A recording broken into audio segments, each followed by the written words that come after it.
Good afternoon, everyone. We might get started. Welcome to Flinders University and welcome to the God debate. I just also, before I start, I'd like to acknowledge some people who have joined us, particularly our group from our atheist group who have come from interstate. So I'm delighted they've made the effort to travel here for this debate. Also like to welcome Professor Stephen Downes, the head of the Adelaide College of Divinity. Also David Nichols, the president of the Atheist Foundation, and Steve Parker, who's the Associate Dean in our School of Nursing and Midwifery. My name is Jeff Anderson. I teach politics and public policy at the School of Social and Policy Studies here at Flinders. And Robert, who's one of our former students, asked me to moderate this debate. In fact, he just said to me, would you like to come to a debate? He didn't actually tell me what it was about. But I'm delighted to be here, and when he did tell me, I was even more pleased, because it seems to me currently in universities that we are very preoccupied with qualifications, with helping students get qualifications for better promotion, better careers. We're all about marketing, we're all about managerialism, and all those things that universities have to focus on these days. It's good to be reminded that universities are also about debates, also about generating ideas, challenging ideas, agreeing and disagreeing with each other. And I think today's event fits very much what I think the university is about, very much what the university that I went to quite a few decades ago was about, so I'm delighted to be part of it. Also, some months ago, I heard a debate between Tony Blair and Christopher Hitchens. Their topic was religion is a force for good in the world. And when I listened to that debate podcast, of course through the BBC, I was struck by the civility with which they both approached each other, the arguments and the topic. And it was a fascinating debate. And what struck me also was the fact that faith and belief seemed to be evident on both sides of that argument. They both argued with a passion and, if you like, a faith, which I found quite fascinating. Now, Tony and Christopher can't be with us today, but in their place we have 6 very worthy debaters who I'm sure will bring the same degree of erudition and civility to our debate, which is, can there be good without God? Arguing for that proposition, we have Ian Robinson, Lee Raymond and Matthew MacArthur from the Atheist Foundation of Australia. And begging to differ, we have Robert Porter, Mark Worthing and Steve Taylor, who describe themselves collectively as theists. Now, the debate will be following fairly traditional pattern. Each speaker will have 10 minutes, starting with our proponents on my right. Alternatively, each speaker will speak to you for 10 minutes. At the end of that time, each of our debaters will have the opportunity to ask a question of the opposing side. Following that, we will have a period of questions and discussions from the floor, where we'll invite you to make your points clear and ask questions if you want to ask either of our debaters or each other, or make a statement about your particular views on the subject. We will then have some closing summaries from each side, an affirmative final summary and a negative final summary. Then I'll attempt to sum all that up in a few minutes. So, to kick off our debate today, can there be good without God? I shall ask Steve to come forward and start. After Ian, come forward and give us off.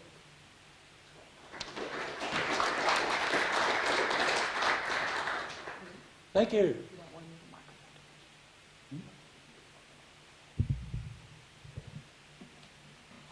Thanks. Can everyone hear? That might... Yep, good. The topic of this debate is, can there be good without God? It's not, can there be good behaviour without belief in God, because this would clearly be a no-brainer. There have been many people who behaved very well, even though they didn't believe in God. For example, 3 of the 4 greatest philanthropists of the 20th century were atheists. And of course, there have been some people who've behaved badly even though they did believe in God. Hitler, for example, believed in God. But such biographical information is not material to the moral principle we're debating today. In effect, what we're debating is, where does morality, the good, come from? Does it come from human beings, or does it come from God? Before we start, I want to clear up a common misconception. Some people are tempted to put the word objective in front of the word morality. hoping to give it more authority. But morality can never be objective. Morality is not part of the objective world, and as David Hume famously pointed out, you cannot derive aught from is. All morality is subjective. All morality is based on someone's opinion, someone's subjective view. So the question boils down to whose subjective view or whose subjective opinion on what is good should we accept? Should we accept the subjective opinion of God, or should we accept the collective subjective opinion of the human race, evolved over time? Our next two speakers will elaborate on the wisdom of choosing the latter. But first, I want to outline the inherent difficulties in choosing the former. First, though, we have to acknowledge that a number of people, including us, believe the notion of God is a human construct. And if this is the case, then any moral dictates which appear to come from God are ipso facto also human constructs.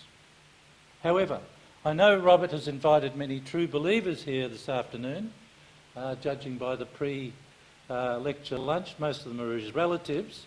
And so, for the sake of argument, we will entertain a hypothetical.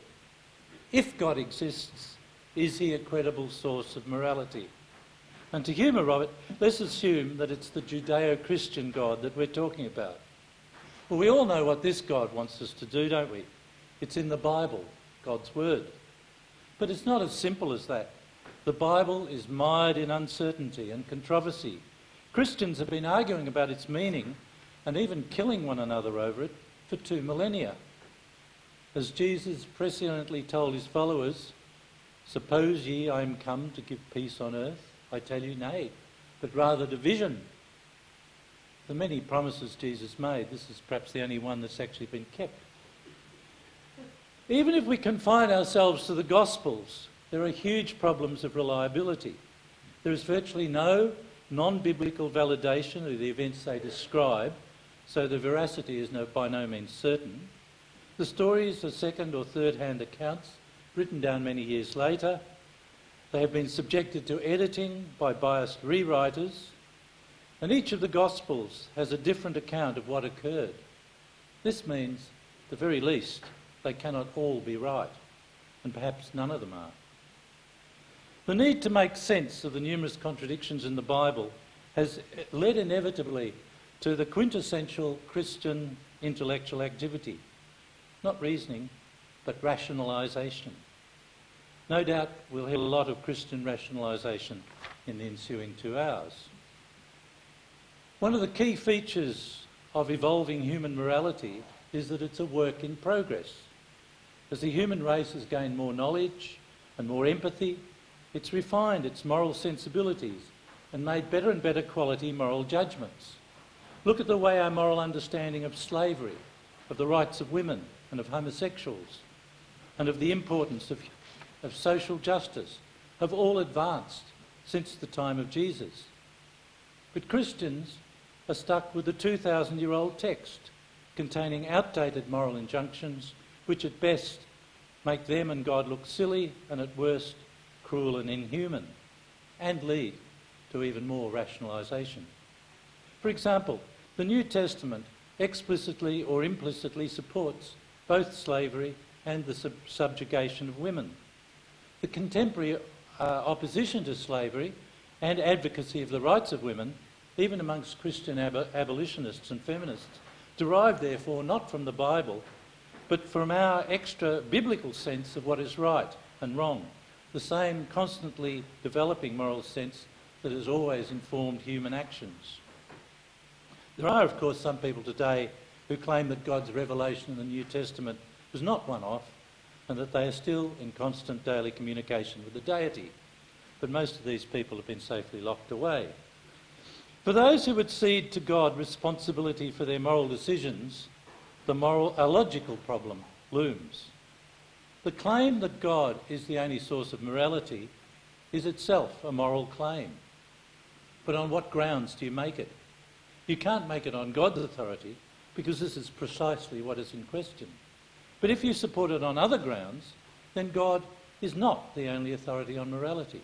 So logically, you can't claim that God is the only moral authority without either negating the claim or begging the question. There remain, of course, sanguine people who are not overly concerned with the logical status of their moral commitments and are still determined to confer on God the status of sole subjective arbiter of good and evil.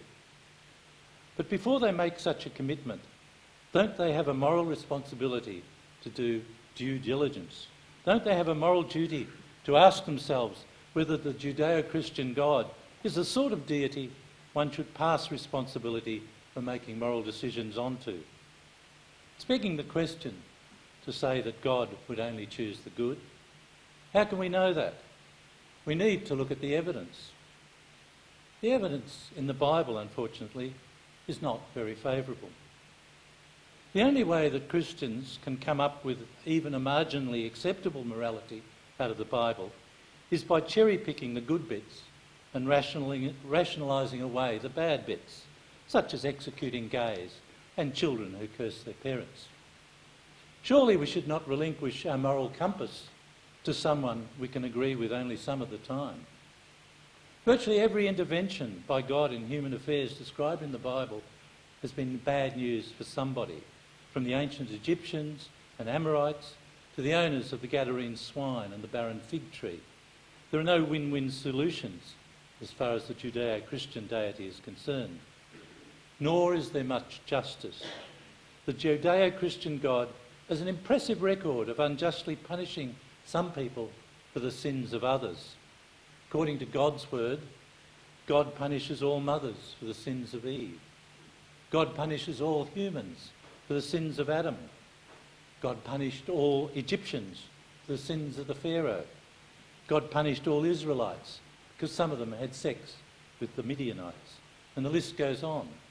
Such a God would have been cheering the German SS troopers in the Second World War who punished entire populations of French villages for the sins of a handful of resistance fighters, and cheering on the World Trade Center hijackers who punished a few thousand innocent New York office workers for the sins of George Bush. And before anyone protests that this is all Old Testament stuff that we've left behind, don't forget that the idea that all humans are punished for the sins of Adam is a cornerstone of Christian theology. And it gets worse. According to God's word, the way God demonstrated to humans that he loved them, for God so loved the world, was to punish another human innocent person for our arbitrarily assigned sins. And not just any innocent person, but his own son. Now, I don't know about you, but if someone came up to me and said he loved me very much, and to prove it he was going to have his only begotten son tortured and horribly executed, I'd be inclined to make hurried excuses and edge away. And maybe I'm dense, but it wouldn't occur to me to conclude that such a person had much of a grip on what constitutes moral behaviour, let alone that he should be the sole arbiter of what was good.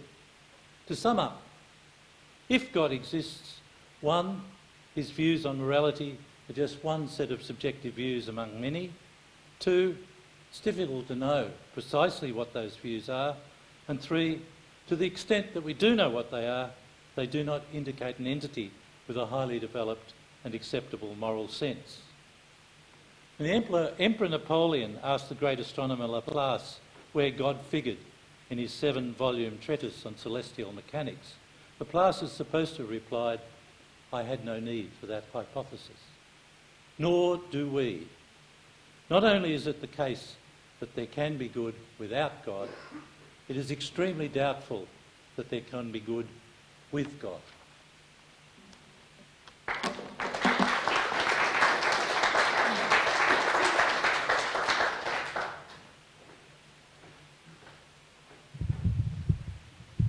Well, from the sound of Ian's opening, I can see we're going to have an interesting debate this afternoon. He didn't really hold any punches. But really what we are asking when we ask, can there be good without God, is a question about moral ontology. That is, what makes good objective? What makes it apply to everybody, really regardless of what they believe? And atheists are a bit split on that. So in line with that, we're going to defend 2 basic contentions. With God, we have a firm foundation for objective moral values and duties. And secondly, and I believe already given up by the atheist side, that on atheism, we do not really have a firm foundation for objective moral values and duty. That's not to say that atheists can't be good, or that we cannot know good. That's really important. Atheists can be good, Christians can be good, and no one has a monopoly on doing bad things. It is our contention of this debate not to debate moral epistemology about what is good, what is not good, and how we derive that, because it doesn't really refer at all to the central debate question. Now, we might be asking, and it was indeed asked by the previous speaker, why does morality need to be objective in the first place? And this is a good question, but it's important to note that atheists do support the idea of objective moral values and duties, particularly Sam Harris, and I apologise for his choice of language, but it's quite standard with Sam Harris in his writings, who affirms this when he says, if only one person in the world held down a terrified, struggling, screaming girl and mutilated her with a septic blade and sewed her back up, the only question left, the only viable question left, is how much this man should be punished. And I think we can all affirm that, because on this, even if they were the only two people in the world, we would know that what he did was fundamentally wrong, that there would be nothing subjective in it, regardless of what he thought. We would have a basis for saying that that is a true moral abomination. And I think that we can all support that sort of contention because it all comes out in our own moral experience. Now, Michael Ruse, a philosopher of science who comments on how atheists justify morality, says, morality is a biological adaptation, no less than our hands and feet. Considered as a rationally justified set of claims about an objective anything, ethics is illusory. I appreciate that when someone says, love thy neighbour as thyself, they think they are referring beyond themselves. Nevertheless, such reference is truly without foundation. Morality is just an aid to survival, and any deeper meaning is illusory. And from Richard Taylor, a prominent ethicist, contemporary writers in ethics who blithely discourse upon right and wrong and moral obligation without any reference to religion are really just weaving intellectual webs in thin air, which amounts to saying absolutely nothing of meaning in the discourse. Christianity, on the other hand, takes God to be a maximally great being. That is, there is no greater being that could even be supposed. From this, God issues divine commands which truly are objective. To suppose that it is subjective, that it is just one of a range, is to presuppose a logical contradiction, that there could possibly be a better arbiter.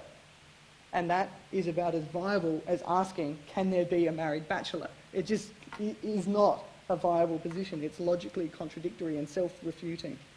Now, Ian referenced slavery in his opening speech, and although we're not discussing moral epistemology, and I know we all are not big fans of the Old Testament, but there is one line in the Old Testament which really hits home about slavery. And it says, any human being which takes another human being by force shall be put to death. I'm not quite sure where we find in that book then a tacit admission of the practice of slavery. Now, to then suppose that we human beings, by saying, well, we have to take these claims as being, we take God on one side and we've got human claims on the other side, and we need to, and these are equal balancing factors, is really not an effective way of dealing with it, because we actually have an objective, firm foundation on theism, which is something I think every human being naturally and innately affirms. And so far, I don't think we've actually seen any reason that on atheism there really is a meta-ethical foundation for morality. On this worldview, morality is left to the subjective individual.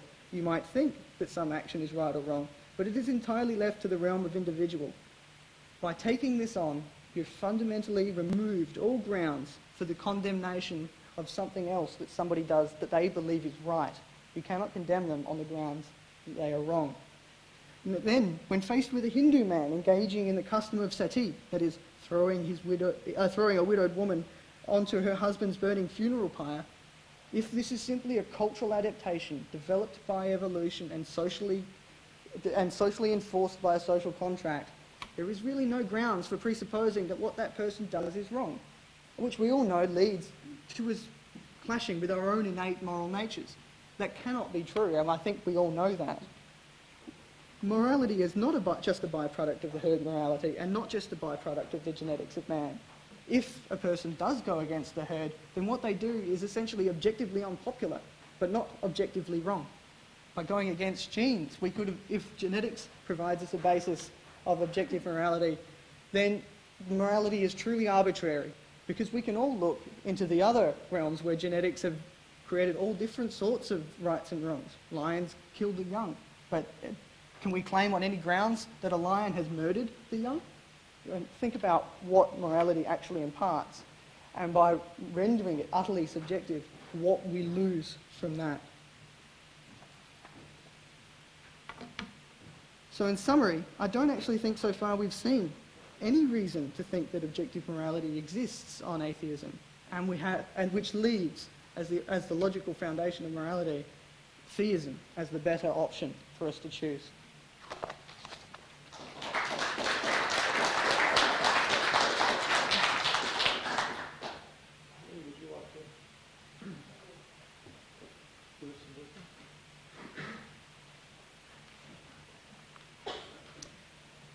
Thank you to all who've made it possible for us to speak uninterrupted on this topic for 10 entire minutes, which is a rare treat. I'd like to start by pointing out a human weakness that we often forget. We don't have the degree of conscious access to our own moral decisions that we might like to imagine. And as a result, we need to accept that our personal intuitions about where our moral judgments come from might be wrong. The mechanisms that define how we act are not necessarily the same as the reasons that we articulate in justifying those acts. The statement, "I'm good because of God," only really answers the question of what one thinks is responsible for their own behaviour. There are deeper explanations available, and I find it very interesting that Robert actually made reference several times to an innate moral nature without any apparent irony, because that's the basis of my point today. The argument that we cannot be good without a God contradicts an ever-growing body of evidence in support of the evolutionary origins of humankind's best and worst behaviour. We're not the precious endpoint of loving creation, but an animal endowed with a fortuitously large but laughably inadequate frontal cortex. To attribute the fascinatingly complex nature of human moral behaviour to the mysterious workings of a God or the moderating influence of religious structure is to fall ridiculously short of the insight that we're capable of as human beings. So an evolution's eye view of understanding our own moral behaviour is as follows, and I stress the complete absence of any supernatural element in this picture. Assuming that we share the empirically supported view that human beings are the product of a process of replication and competition for survival, it follows that certain very familiar characteristics would be of great benefit to a social animal. The following traits are common not only to all human cultures, but shared by primates, dolphins, and whales. Attachment and bonding, cooperation, sympathy and empathy, reciprocity, altruism, conflict resolution and peacemaking, deception and deception detection, caring about what others think about you, and sensitivity to the rules of the group. As we all know, natural selection works without foresight or design. These behaviours are part of our neurological wiring as a result of the obvious survival benefits of being part of a group that exhibits such good behaviour. Take, for example, the so-called golden rule, or ethic of reciprocity, which forms the basis of human rights. One should treat others as one would like others to treat oneself. Probably better known in its negative form. You wouldn't like it if someone did that to you, would you? It's not at all surprising that a version of the Golden Rule features in some form in basically all religions, but those who would use that as an argument for the inseparability of good and God are missing the broader point. Taking a more alien anthropologist view, we can see that this is as close as it gets to a universal maxim, and there are really good reasons why it's embraced by sacred and secular systems alike. One of the most fascinating examples of the Golden Rule in the animal kingdom is that of the vampire bat, which will die after 60 hours if unable to obtain enough blood for sustenance. Vampire bats have evolved a beautiful system of reciprocal altruism, in which the bats most in need of food can solicit a regurgitated donation from a neighbouring bat. The benefits to the hungry bat outweigh the cost to the donor, and as their roles are often reversed, the exchange ensures a better chance of survival for the whole colony. It's difficult to imagine a more apt demonstration of the love thy neighbour principle at work. So bear with me as I take the analogy a step further. Suppose that an observant bat lover notices that what it is like to be a bat includes belief in a deity or a pantheon, or perhaps even a trinity of bat gods, beyond echolocation and yet omnipresent. To an outsider, it's clear that even though the bats might be themselves convinced of that their behaviour is due to the laws set down in their chiropteral creed, as impartial observers, we can see a clear underlying survival mechanism that explains their altruism. We have no reason to suppose that because the behaviour of the bats is in line with their batty religious beliefs, that the beliefs themselves are the cause of the behaviour. This is just as true of people as it would be of bats. We have no need of the God hypothesis. Of course, a glance at the evening news is a telling illustration of the fact that there are other influences interacting with these moral intuitions. But given a sample size that's fast approaching 7 billion, we're far more likely to observe good moral behaviour than bad. The presence of the golden rule across a variety of cultural structures is a powerful argument for the existence of a kind of innate moral toolbox, which forms the basis of our moral decision-making. The psychologist Jonathan Haidt has investigated the way morality varies between cultures and has identified 5 fundamental moral values shared to a greater or lesser degree by all societies and individuals. These are as follows: care for others or protecting them from harm, fairness, treating others equally, loyalty to your group, family or nation, respect for tradition and legitimate authority, and finally, purity, or avoiding disgusting things or foods and actions. Haidt suggests that these 5 innate and universal psychological systems form the basis of intuitive ethics. It's interesting that a lot of disagreements between disparate religious groups and between religious and secular groups can be characterised in terms of which of these intuitions we value most highly. Fairness and justice frequently coming into conflict with tradition and purity. Considering that these foundations clearly hark back to a time long before any of the religions currently in play in the world were even invented, a logical conclusion is that religion has its roots in our instinctive implementation of these moral intuitions, and not the other way around, as the negative team might suggest. It seems important to note at this point that seeing goodness as an evolved characteristic doesn't devalue it or make it any less important. Far from rendering morality meaningless, it provides real answers about our fundamental nature, which can lead to a more informed system of ethics. By contrast, religious texts can only provide vagueness and contradictions. As history reveals, gods come and go. Humankind's enormous capacity for good, not to mention our enormous capacity for evil, is the result of the way that we're wired. Recent developments in brain imaging technology, such as functional magnetic resonance imaging, are offering us an enormous degree of insight into our own moral makeup. And dogmatic religious beliefs about the origins of our moral behaviour have little to contribute to a field of scientific inquiry that's hitting its stride in a big way. By simply shoving subjects into fMRI scanners and asking them to consider ethical dilemmas, we can literally observe the brain's reactions to different scenarios. As a result, we've come to realise that our actions are frequently guided by emotions that are part of our cognitive equipment and not analysed according to the dictates of an external moral framework. In this, we can gain a great deal of insight through the observation of those who don't conform to the norms of moral behaviour. A 2009 brain imaging study demonstrated that the amygdala, an area associated with complex emotional responses, is commonly activated when people even think about committing a moral transgression. Damage to this region prevents the typical strong negative reaction that we have when confronted with images of fear, anxiety, or violence. This lack of empathy is correlated with aberrant moral behaviour. You'll notice that there's no mention at all of God or religion in this study. If the brain is damaged, if the structures that provide the fundamental underpinnings of our moral behaviour is damaged or fails to develop, then we will not be good, God or no God. In the countless journal articles, investigations, experiments, and statistical analyses regarding our moral intuitions, there's no need to control for the possible existence of a divine being when crunching the numbers.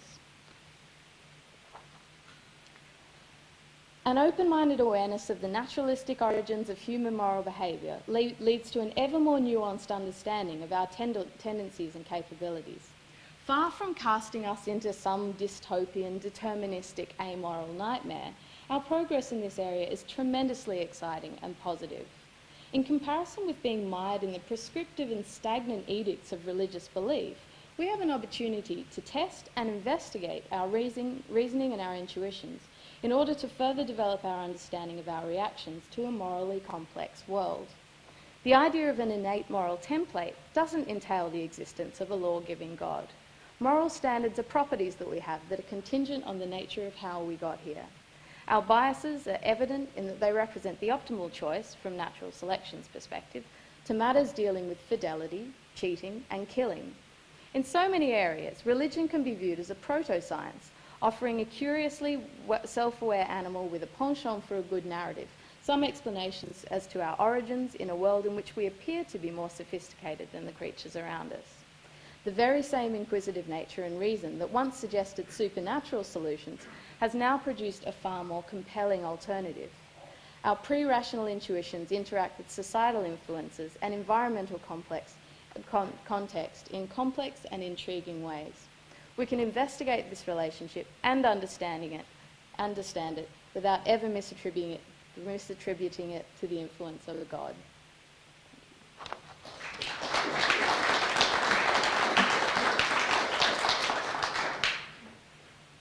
If you read next slide.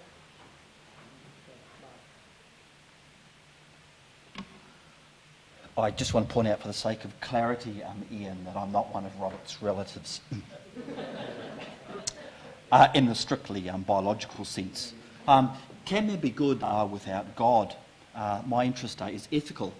How should we live if God is good? And how do we live if good and God are separated? I actually don't want to live in your world, Ian, where you can separate behaviour from belief. I want to live in a world where our beliefs actually affect our behaviours. It's been said by Churchill and by Dostoevsky and by Gandhi that we judge a society by how it treats its most vulnerable. And so if good and God are separated, then how do we treat the vulnerable? Let me start by saying that I'm choosing to define God as Christian. This is not because I desire in any way to privilege Christianity. It's simply because the creation of a category called theism sounds great in theory, but it doesn't work in reality. It's a bit like baby food. You take a bit of carrot and a bit of pea and a bit of potato, a bit of Christianity or Islam or Hinduism, you mash them all together and you offer them as some sort of vague theism, which simply will destroy the particularity of each vegetable or of each religion. So, can there be good without the Christian God? The Christian God has a script that God is good, that a good God creates an earth, and that in this earth all of creation, including all humans, are made in the image of a good God. And that this goodness is most clearly seen in Jesus. And thus goodness is not a theistic abstraction, but rather it's defined by the Gospels. And Ian, I do think you need to attend one of our School of Theology New Testament classes and update yourself a little bit in terms of the Gospels, which are actually, recent scholarship shows, are incredibly close to the person of Jesus, not second or third generation, and then developed amongst a community of critical people engaged in thinking about the clarity of the message of the Gospels. In these Gospels, goodness is defined not as some vague intuition, not merely as an innate moral toolbox of care for others and fairness and loyalty, but there's a far higher standard asked in terms of love for your enemies and forgiveness in the face of violence. Silly, cruel, inhuman, that you love your enemies, that whatever you do for the least of one of these, you do for God.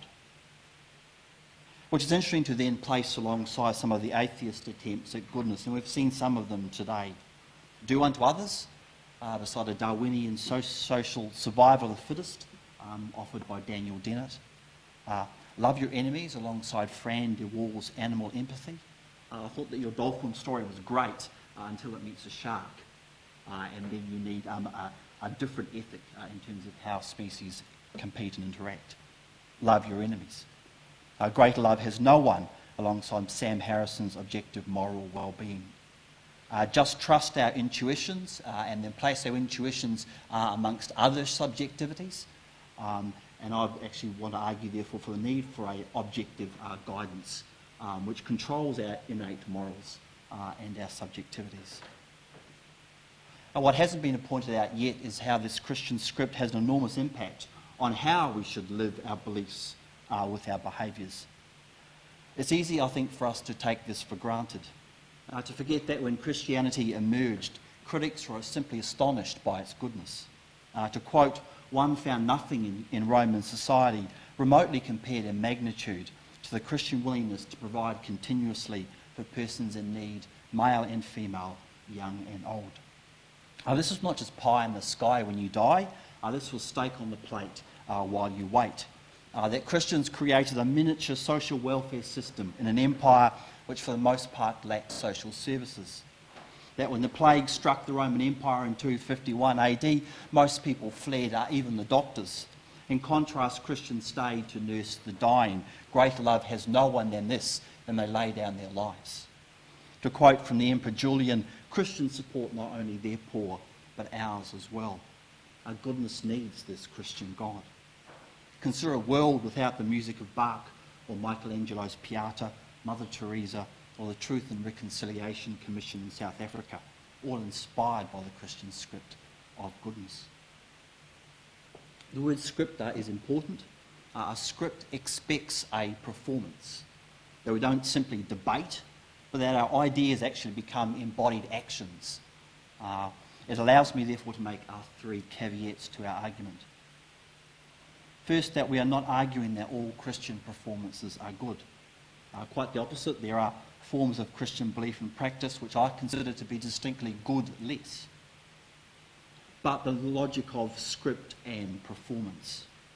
That a bad performance doesn't automatically mean a bad script. That my local theatre group might maul Shakespeare, but that doesn't invalidate their significance for Western culture. Having made this first caveat, let me plead for some truthfulness, for some factually reliable evidence when we do talk about our history. To the myth that religion is violent, let me reply that if you're a Christian and you support violence, you need to find a new religion to describe yourself. And to ask what evidence is there that secular atheist society is any less violent than any religious societies, especially given the track record of the genes in this 20th century eugenics movement. To the myths of religious intolerance, of crusades and inquisitions and witch hunts, that let me reply that in the history of witch hunts, it was the church that introduced courts to try and channel mob hysteria. That the Spanish Inquisition was an office of the state and not of the church.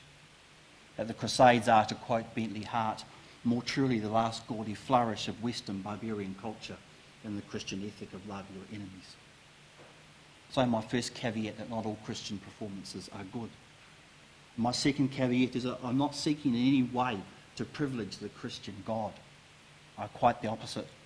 To quote Bill Maher, Gandhi is so Christian, he's a Hindu. This is the radical nature of the Christian understanding, that a creator creates all humans, not just Christians, with the potential for goodness. And that all people made in God's image, therefore, stands against any group claiming an exclusive appropriation of God for their own side. My third caveat, that in order to perform a script, you simply must read it in its context. And this is especially important when we read the Old Testament text, to which there's been some allusion today. Does the good Christian God legitimate the slaughter of innocent Canaanites?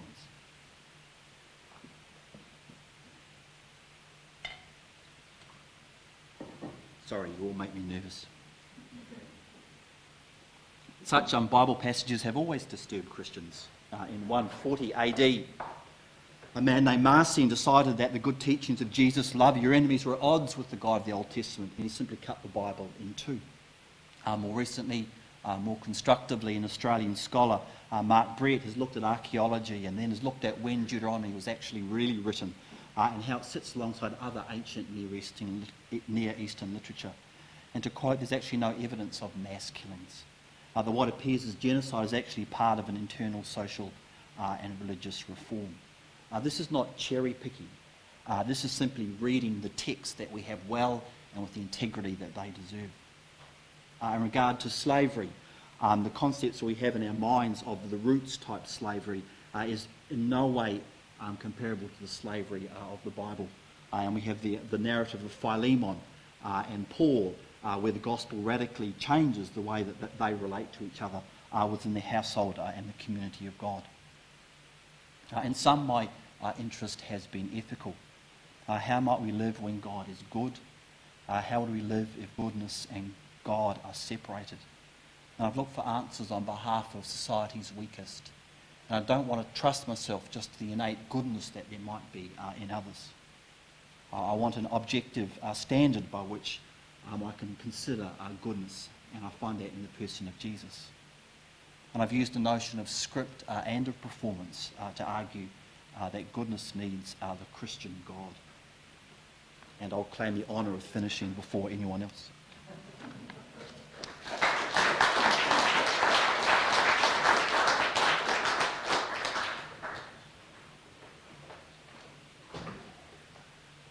Thank you everyone for coming along. I'm pleased to see so many people here with an interest in this topic. I wasn't particularly thrilled that we'd be taking this topic on when Robert first got in contact and we were nothing out what the topic would be. I think Epicurus and Plato did a good job of that thousands of years ago, but I'll get back to that later. But it is of interest to our society today.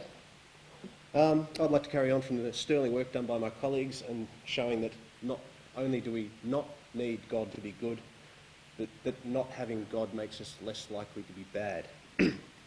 So I'm going to speak first about the research of Lieutenant Colonel Dave Grossman, a psychologist with the US Army, who's been studying the phenomenon of getting people to kill, which is the core job of an army. And it's actually really, really hard. They found that in the Second World War, only about 25% of frontline soldiers engaged in action were pulling the trigger. They weren't engaged... pardon me. Only 25% of the soldiers engaged in frontline action were engaged in effective fire. That is, selecting a target, aiming a weapon and pulling a trigger. The other 75% of the soldiers, they weren't cowards, they weren't running away, they just weren't engaging in effective fire.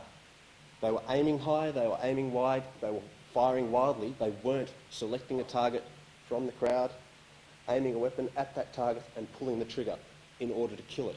There's something in the human psyche that prevents us from killing each other, and that's a really good thing because there's a lot of jerks around. But it's really, really hard to get someone to kill, even if they're trying to kill you.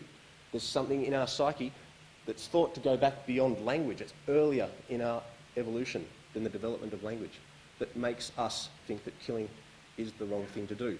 And I find the religions that incorporate thou shalt not kill into their doctrine a bit desperate. They're looking so hard for credibility that they'll take something that agrees with us at a species level and incorporate it into their book and say, look, our book agrees with you at a species level. This is deep stuff. So the rest of it about pigs and being gay, that must be true as well. One of the mechanisms that Dave Grossman found out works extremely well at motivating soldiers to pull the trigger is dehumanising the enemy. You make your soldiers think of the enemy as something other than human and they will be able to kill them more readily as though they were a dog. One mechanism used in dehumanising the enemy is pointing out that they're of a different religion to you. These people have crazy beliefs. They don't value their children. They'll walk away from their children if they see the opportunity to get an advantage because they're not Christian or they're not Muslim. These people are scum and you have the right to kill them.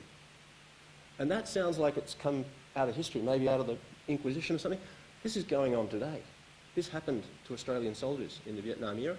William Lane Craig came out with his statements in April that killing non-Christians is valid because they are criminals in the eyes of God, and killing their children, well, those children will go to heaven, so that's okay. And it would be interesting to see how you incorporate that position into an anti-abortion stance. People point to the specific parts of their religion's doctrine in order to say that their doctrine is good, and this is the cherry-picking thing that Stephen disputed earlier. But I've yet to see any religion that has specific statements: treat other people well, be nice, do unto others as they would have them, as you would have them do unto you. I've yet to see a doctrine that doesn't also incorporate But those people over there, you can kick them because they're not of us. Even Buddhists have sutras that allow for that sort of oppression, and they're generally considered to be one of the least offensive religions in the world. In Christianity in particular, the doctrine of mercy, the idea that you can be forgiven anything if you accept Jesus as your saviour, is particularly dangerous from an ethical position because people treat that as a get-out-of-jail-free card. And I should say, there are probably enough people in here with enough theology under their belts that they'll rail at that and say, no, that's not what the Bible says, and they're not getting it. That's true, they're not getting it. They're not reading your theology. They're not understanding it. There are people on the ground acting as though mercy is a get-out-of-jail-free card, and that's really dangerous because they think that they can do whatever they want, and so long as they don't get run over a bus before they turn it around and ask for forgiveness, that's all okay. I've actually met heroin dealers that can't let go of their faith because they're so terrified of being accountable for their crimes. That's really, really frightening, that they think being Christian gets them out of harming other people.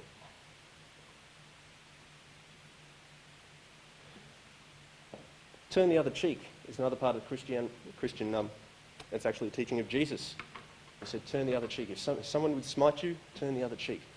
That's catastrophic in a society. If you turn the other cheek when someone smites you, it won't be long before your entire society is ruled by bullies, because that will be the select pressure.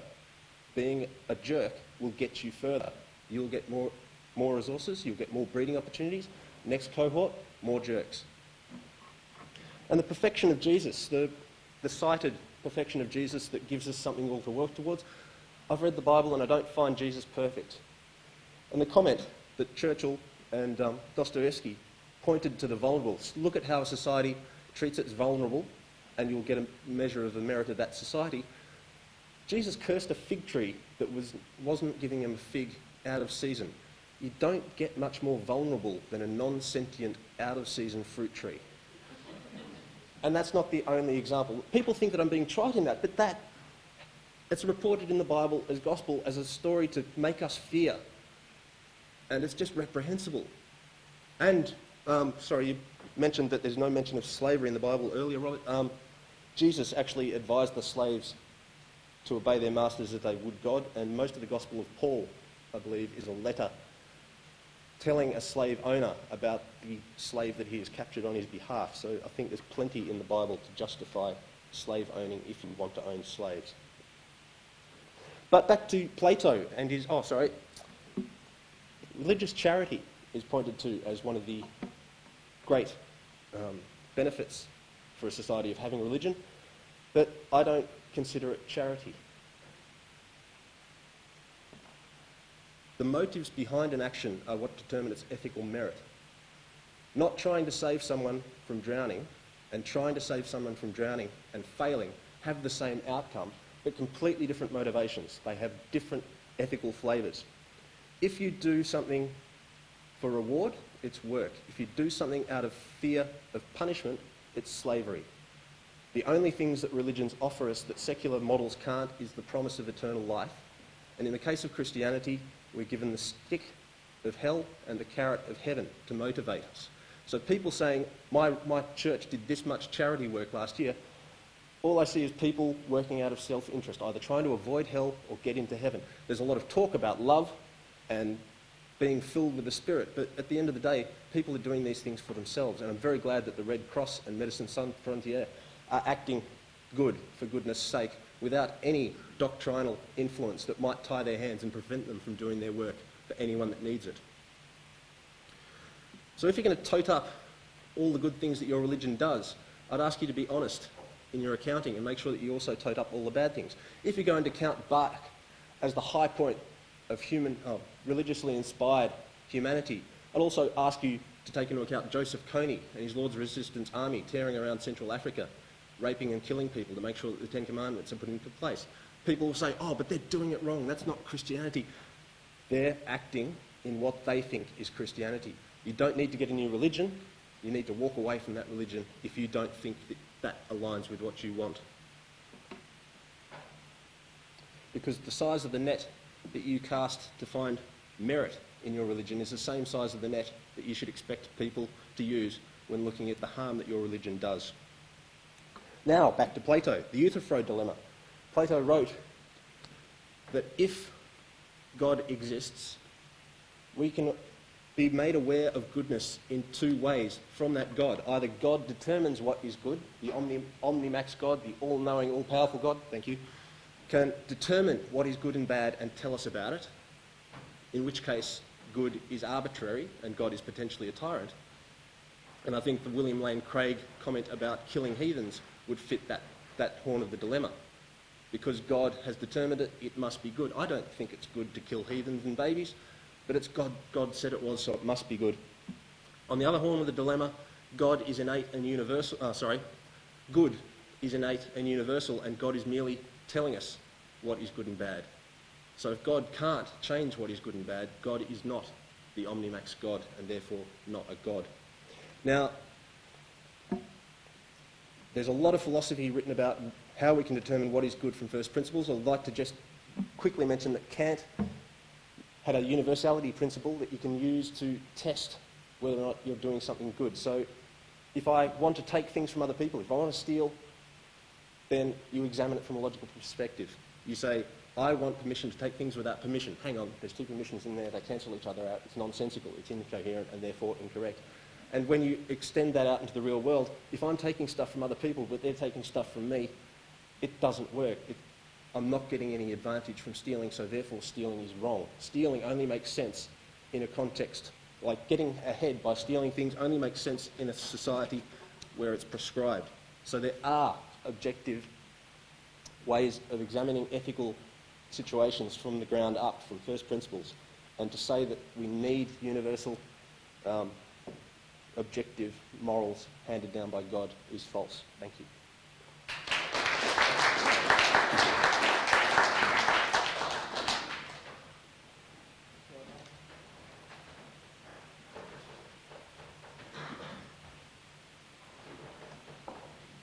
Good afternoon. Almost done. I've always wanted to have the last word, sort of. Here I am. Like Matthew, I'd like to thank all of you for coming out on a rather dreary and rainy afternoon in the middle of the week. It's much appreciated. It's also heartening to know that so many people actually care about these arguments. I suppose the biggest fear is that we come here and there'd be very, very few people, but it's good that so many have come. In arguing the case for the negative, namely that without God, there really cannot be the idea of moral good, I'd like to start with 3 points of clarification about things that we are not saying. First of all, and say this briefly because my two colleagues have already said it, but I think it bears repeating because sometimes this is not heard clearly, and that is that Christians do not believe that only Christians do good. Atheists and adherents of other religions do genuine good, and Christians, I regret to say, often do evil. Secondly, neither I nor my colleagues are advocating a divine command theory of morality. This is the view that occurs sometimes in certain circles, that something is good because God says it's good, or because God commands it. As a Christian, I do believe that God reveals God's self and does command things. Through Christ, for instance, Christians are commanded to love one another, turn the other cheek. We've already heard about this. Sort of worked for Gandhi. Treat others as we would want to be treated, to love God, love our neighbor as ourselves, but moral goodness does not exist as a category because God speaks. It exists because God is. There is such a thing as objective moral good before God revealed the law to Moses. I know objective is a word that you'd rather not use, Ian, but want to clarify that it's something that's there that we could agree on, not just good for this group at this particular time. It existed among people and exists among people who have no knowledge that God has spoken. The Apostle Paul himself confesses as much in the opening of his letter to the church in Rome when he says that people who have no specific knowledge of God or God's revelation are still responsible for how they act based on what's written in their hearts. If we confuse the proposition that a foundation of moral good exists simply because God is with a divine command theory that says good only exists once God speaks and tells us what it is, then I think we miss the point. And we run into the dilemma that Matthew pointed out with Plato in the case of Euthyphro. And I don't think we really do if theism's properly understood. there is a difference here. Euthyphro was a religious leader and moralist in his day, bringing a tricky case to court, actually accusing his own father of homicide, and meets Socrates and Plato's view in the steps of the court and comes up with the question or dilemma from Socrates: is what is pious, or we could say morally right, loved by the gods because it is pious, or is it pious because it is loved by the gods? And the dilemma is clear. If the gods love something because it is morally good, then this goodness exists independent of them, and the gods are superfluous to the question. If, however, something is pious or morally good because the gods love it, then it's their actions that make something good, and moral goodness takes on a subjective and even capricious element. Euthyphro wisely spends the rest of the dialogue avoiding a concrete answer to this question. Good debate tactic. But for the Christian theist, I don't really think there's a need to go there. Firstly, we are arguing about the foundation of moral good from God's being, not about specific commands that we would see as flowing from this ontology. Also, Plato's critique is directed against a polytheistic system in which there are several different gods who do not always agree, and none of them is held to be the single force responsible for the creation of the world or from which the world in human life emanates. And he makes this clear in his dialogue with Euthyphro in his play on the gods. Hence, there's really no possibility of an ontological foundation for moral good in this Greek polytheistic system. Third point of clarification: I don't see the question being debated here so much as one of God's existence, so tangentially that's going to come up. But really the primary one is about the foundation of goodness, and so far I think we've stuck to that pretty well.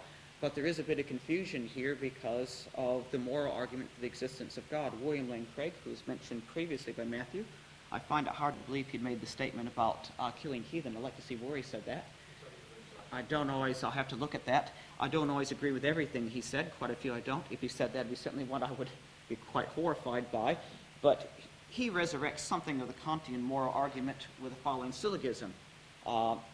If there's no God, then there's no such thing as the good, or no such thing as moral values. There clearly is such thing as good in the world and objective moral values. Conclusion, therefore, God exists. I would agree with Lane's conclusion that God exists, but it's not the road I would have taken to arrive there. At best, this kind of proof can illustrate only that there is a logic and coherence of thought undergirding the theistic position. This kind of argument is incapable by nature, as Kant himself ironically demonstrated, of proving anything. There are also difficulties with the form this argument practically takes. Many theists would have problems with the order in which the statements are placed, and realize that much more work needs to be done in establishing what actually is the good and what basis we say it clearly exists, something Craig regrettably doesn't really go into. These are interesting questions, but not the ones we're here to debate, because we're not debating the moral argument for the existence of God, but rather the question, can there be good without God? Now, a couple questions I'd like to see answered or raised by the atheist in this debate. One I think has already been went to a bit. The other I'd like to hear something on. First of all, there is a very long tradition in Western philosophy and theology of closely linking the question of God's existence with the existence of, for lack of a better term, objective moral good. I think personally we see it already in Aristotle's Ethics. Others might disagree, but certainly we see it in Augustine, we see it in many of the medieval philosophers, we see it fully developed, even overdeveloped in Immanuel Kant. The challenge, I think, lays largely then with the atheist position to unravel this link and to suggest an alternative foundation for objective moral goodness if they are to successfully answer the question in the affirmative, namely that there can be and is a foundation of moral good without God. Certainly there have been a number of naturalistic attempts to do just this. I think some better than the others, and I very much appreciated Lee's comments. I think she went a long way in starting to lay out one such moral idea or foundation based largely on ethology studies, looking at different creatures and beings, how like or dislike are they to human beings. Some good ideas there, but I still have some difficulties. I wonder about the bats. Are the vampire bats really exercising altruism? Is this something akin to morality, or is it just simply a survival mechanism? Is the continuum between humans and other life forms amount to just a difference of kind? Or is it a difference of kind, or is it just a difference of degree? And at the end of the day, is this really the same as morality? Is this a foundation for morality? Do we look at human behavior and say, what benefits my own continued existence? And is this the best decision for me? Is it the best decision for my neighbor? The best for humanity in general? Who decides that? Where do we come up with the ideas that Lee yourself mentioned, the study of 5 moral foundations or goodness? We don't claim that because as religion, these things exist. So I quite agree, before any religions develop or their full-blown form, we would have these kind of ideas of goodness, because we're not saying that. We're saying because God exists, human beings have this idea and can recognize there is such a thing as moral good. The other question I would ask, and this has puzzled me, so in a sense of critique or just out of curiosity, I'm curious why so many atheist thinkers should want to answer this question in the affirmative. After all, is there any more evidence for the idea of objective goodness and moral values than there is for the existence of God? Do you not end up with a faith commitment to a starting proposition about objective moral goodness that's simply one step removed from the commitment to the ontological foundation for moral goodness and God's very being that I, as a theist and a Christian, would make? I find it curious that more atheist thinkers have not opted for what seems the more logically coherent response and adapt something like the moral arrow theory of John Mackey and others, which rejects the idea of moral realism and says there really is no such thing as objective morality or objective goodness. Richard Garner, another atheist philosopher and moralist, is a proponent of this view. He rightly points out that the argument for objective moral goodness requires similar faith and acceptance, as does that in an all-powerful deity, and that it's self-destructive for the atheist to argue against God's existence on the one hand, on certain grounds, and then to accept essentially the same grounds and arguments for the existence of objective morality.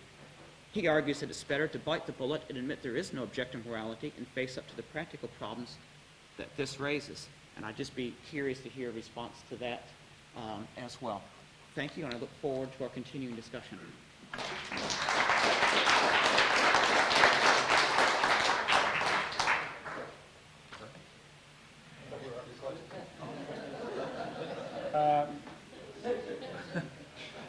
Now we're going to have an opportunity for each side to ask a question to the other side.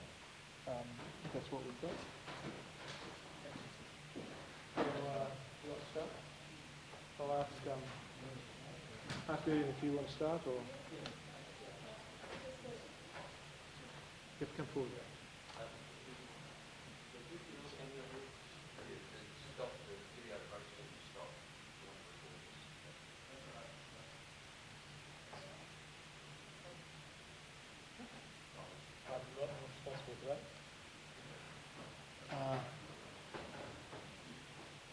Well, we'll keep moving anyway, so.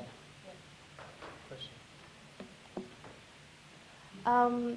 We seem to have wandered away from the question. The original question was that whether there could be good without God, which I think that, given that several of the negative team did actually state that it was possible for atheists to be good as it was possible for Christians to be good, I still don't think that that question has been answered. But this is a fantastic opportunity to ask a question that often bugs me.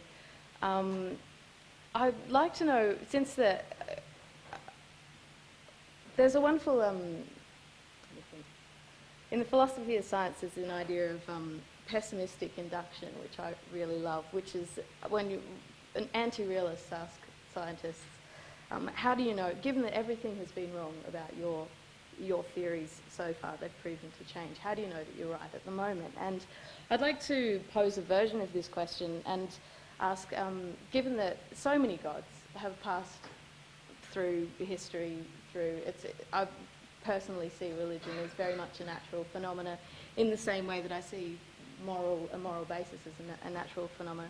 What basis do you have for thinking that yours is the right one, that yours is the one that is providing this basis for all of the rest of us, many of whom, I gesture to the world here, many of whom don't share your beliefs? Yeah, I could say something just briefly. Might not be what the others would say. Probably none. But there's always a qualification. That doesn't mean it's not right and it's not a correct position. Working from the sciences, you could look at so many theories coming up within physics, quantum mechanics, biology. So many things have been adapted, proved wrong, started again. People could come up, as you suggest, and say, how can you believe that, no, your theory that the universe is either expanding, not expanding, contracting, whatever, flat, is the correct one, given that so many before with new data have proved to be wrong? And I'd simply point out that the fact that I look at what I see and make this judgment that others have been wrong, no matter how many of them have been wrong before, if it's not a statistical game, it doesn't mean that mine has any less chance of being right.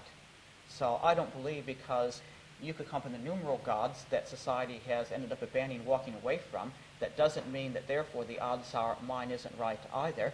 If there is a God and a creator God, then I believe that God would reveal himself, that someone would understand this and do this. I can't prove that I've got the right one. I can demonstrate that there are logical reasons why I think I have the right one and why that works for me and for many others. But I can't come out and prove it. But at the same time, I don't think that a whole line of other gods and religions that hasn't worked somehow make it any less viable or the problem any more perplexing than for the scientists to say, why not give up all theories right now, because the whole history of my particular field has been one theory after another having to be adapted or backtracked or completely redone. Do you want to ask a question while you're on the feet, or keep the questions and the answers short, so the audience can have a go? Yes. My question relates to the Euthyphro dilemma. As Mark quite demonstrated, Christian theism actually has an answer to the Euthyphro dilemma. But let's take, for instance, genetics and apply the Euthyphro dilemma to that as well. If we get in the good from genetics, if it comes from that, is it not arbitrary? Could it be something else? Or if genetics develops in accordance with the good, then doesn't that mean that the good is higher than the genes?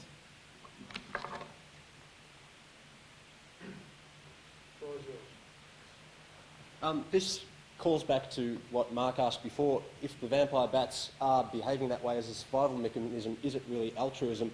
Yes, it's altruism, because altruism in humans is a survival mechanism. We all benefit from helping each other out when we need the help. So ethics as an emergent property of genetics is all about survival. And if the selective pressures on us change so that it becomes imperative that we all just go hard out for ourselves as quick as we can, that's what will happen. That will become the morality. That's why I think you cited our side as having posited objective morality. I don't think we have. I think both my previous speakers claimed that there is no objective morality. It is subjective. It is human morality. It works on Earth in our era. Thank you. Another question from... Yep. Okay, I'll ask the question. I'm quite confused by the argument put forward, I think, by the first speaker and certainly by the last speaker, which seems to be this. God exists, or God is, therefore there is objective moral law. Now it seems to me that that is not a valid argument. At best, there's a whole lot of intermediary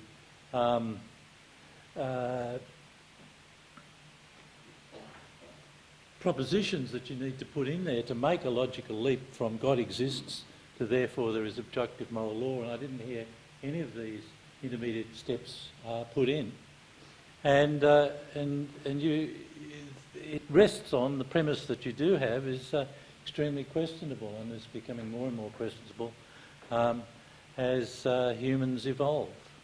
But, basically what I'd like someone to do, the question is, what are the steps between God exists and there is, as a premise, and the conclusion, there is objective moral law? We've had nothing to link those two statements in a logical way. During my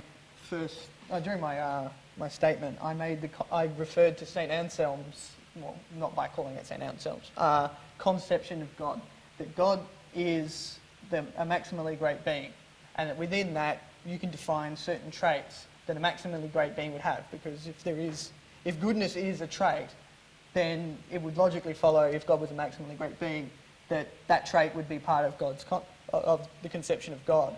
And so then from that, you can then find objective moral values emanating from that trait. So it's not a missing premise. I'm not quite sure what you mean by invalid, in that it's whether or not you're arguing with the logical structure of the argument, whether or not you're arguing whether or not it's sound or not. But the argument from an argument from St. Anselm would give you a reasonable answer to that. Okay, can I just ask a supplementary question? St. Anselm's argument has been dismissed by philosophers for a long time, because what he's doing is making God, by definition, something. And you can't just change the real world by definition. God, this pen is objective. People can see it, they can come and feel it and stuff. But the concept of God and what God might be is not objective. We've all got different views on it. And it's very subject. In fact, there's no such thing as a God that no one believes in. Every God we know depends on a belief. And so to try and define God as good by definition is not to really affect the real world. And this is why St. Anselm's proof didn't succeed, because it's... Abraham Lincoln once used to go around asking people, if a tail is a leg, how many legs does a dog have? And if you say 5, you say no, 4. Calling a tail a leg doesn't make it a leg. Calling God good doesn't make him good. We have to look at the evidence. The evidence is not good. Okay, Do we get to respond to supplementary question? Yeah. Do we get a supplementary response? We get a supplementary question? we're having a debate. A nice little statement. I don't want the tail on the leg thing. I don't think we're saying that God's good because we call him good. God is good because God's God. But I think you overstate the status of the ontological argument in its demise with Anselm. It's been demonstrated from, I think, Kant on, that the ontological argument isn't capable of absolutely proving something, the existence of God, but it's still been accepted by philosophers that has value in showing logical coherence, other things. In recent days, it's made a bit of a comeback. People have used it even to prove the ontological existence of the world perhaps creating itself and many other things. It is inherently circular. That's the nature of it. So the things it can't do. But I guess the question I'd ask myself is this: in a world that God created, if there is a world that exists, and it's our world, and it's created by one supreme being who sustains and emanates from, then in that world it makes sense that that kind of logic would exist, and it makes sense. You could develop an argument like Anselm that says, in this world, you can start from the assumption of God and come back to it because it's all tied in. That's not a proof, but it does show some kind of coherence, and philosophers have been rediscovering and playing with this ontological idea, not just on the Christian theistic side, but even on the atheistic side. So I wouldn't say it's just been completely dismissed. It does have value, but not for what perhaps some folks in the late medieval period and early modern period had used it for. But just stay there. I was just going to say, it's not only is it not a proof, it's begging the question. Begging the question isn't a formal one, just determining what you can and cannot, what you can get. We're going to have a question from this side. Sorry, I thought we were asking questions, not... and this is a serious question. As I didn't apologise if that was said in a pejorative way. It wasn't meant to send at any of you. I'm interested. In the situation in South Africa, and that after apartheid there was tremendous hurt and division and potential for violence. And one of the Christian responses was the Truth and Reconciliation Commission, born out of this ethic of love your enemies. I'm interested in what would have been an atheist response in that situation. What program would you have put forward to stop the potential spiral into a civil war? I would like to state that the situation would not have arisen had atheists been in charge, because apartheid would never have been instituted. Is that sufficient?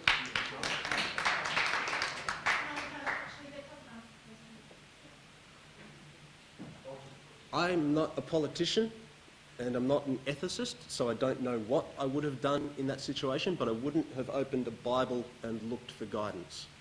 I would have thought about it and talked about it and worked out from first principles what would have been the best response. And perhaps come to the same conclusion. Can I have a question, please? The audience I've got involved in a moment, but we're just going to finish this question session so we can get to the audience, because I think that might be the best bit. So would you like to ask My question only makes sense in a context where personal revelation is a plank in a person's face. Does personal revelation feature in any of your faith? Personalizing God's spoke to me, but not him? Yes. Not yet. No? Personal revelation? Is that the question, or is that... Have you received confirmation that God exists in a personal way? Has God spoken to you in some way? Or okay. If you received a message from God as convincing as that personal revelation instructing you to kill me, what would you do?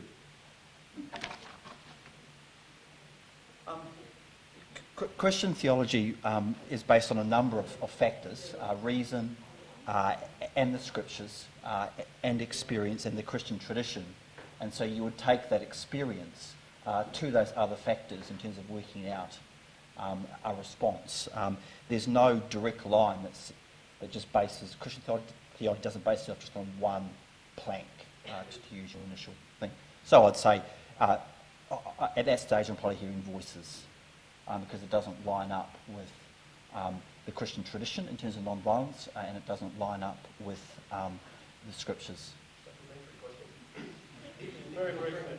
If you think you're hearing voices when God instructs you to kill me, why aren't you thinking that you're hearing voices when you think God is being revealed to you? Because of that ongoing dialogue with the other formative factors of theology, that other people also have experiences of God speaking to them, so that makes sense, and what's in line with the Christian tradition and the Christian scriptures. We can take this one for 2 minutes. One more question from this side, then we can go to the audience. What are your questions? Yes. Not counting all That kind of supplements. I'd just like to ask a bit of a follow-up. I think we're starting to get somewhere. Lee, with your comments, and Matthew expounded a bit more that what you're actually saying is not that there's this definitive idea of good that's unchanging, but when you look at ethology, you look at the animal kingdom, you look at other things, and you see this altruism, that is essentially the same as what human beings do, that our altruism is just acting somehow, whether we understand it or not, for our own self-preservation, and that might change if our situation and our place in evolution changes, that what we call morally good might change. That raised the question how to respond to the fear that there are not absolute good moral values that we say this is what we know for integrity of human life, for rights of the poor, the oppressed, etc., that somehow those might shift or change if evolution changes, and somehow for our survival, that's no longer convenient or good. I think people are a little bit worried about that kind of world. How would you respond?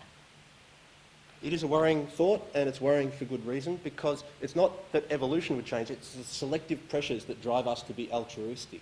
And if the lights went out and we had no fuel and no food was being delivered to the shops next week, I would kill in a second to feed my family. The selective pressures could change, and my morality could change with it. Okay, we come to the stage now where we'll give you the opportunity to ask some questions. I've got a couple waiting up here, and I've got quite a few. We're going to start here. Could I ask you to keep the questions reasonably short and ask the answers to be reasonably short as well? It's up to you how you direct your question, but we'll start up here, then we'll come back. True, but one of them don't believe that Christ rose from the dead. The Quran 4157, I don't believe he rose from the dead. So that's to the theists, I think. Well, I think I've been sitting here thinking that a lot of the whole debate is, I've been wondering where God was in this, but so we've moved around, but I'm not going to be too strict on giving people a chance to have their say. But I do take the point that we might think about the topic we're discussing as opposed to proving the existence of God today, which I don't think we're going to do. But does anybody want to answer that question very quickly? Just very briefly, that's not really what we're here to debate. Obviously, as Christians, we're very confident in how we view and look at God. When I talk to Muslims, we have a dialogue. We're not having that dialogue here today. We're just talking about from a Christian theist point of view, how would we respond to the question, how do we understand God as a basis of morality? How coherent is that? And that's what we're here to discuss. So that goes, it's interesting, but a drift of today's topic. So I've got one at the back there, then one here, and then one there. So we'll start with that. I can't remember what the question was related to the position about the apartheid, or you asking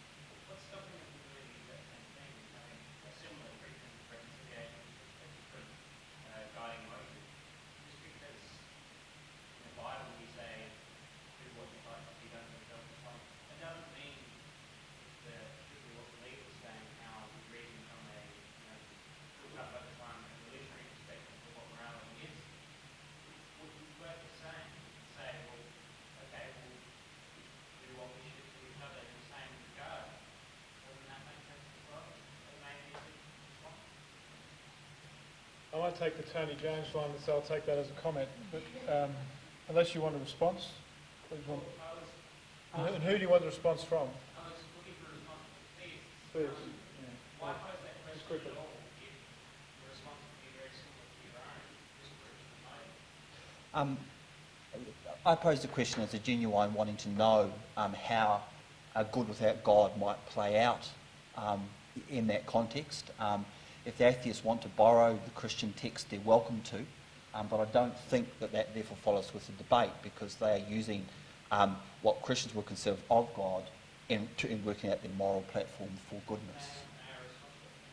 Well, I prefer just to ask some questions. We've got quite a few. We'll come back to you. First, I'd like to apologize in case my questions are being offensive. But my question, I have one for general for both sides, one more for the atheists, and one more for the theists. The first question: what is this question important? Why and why not?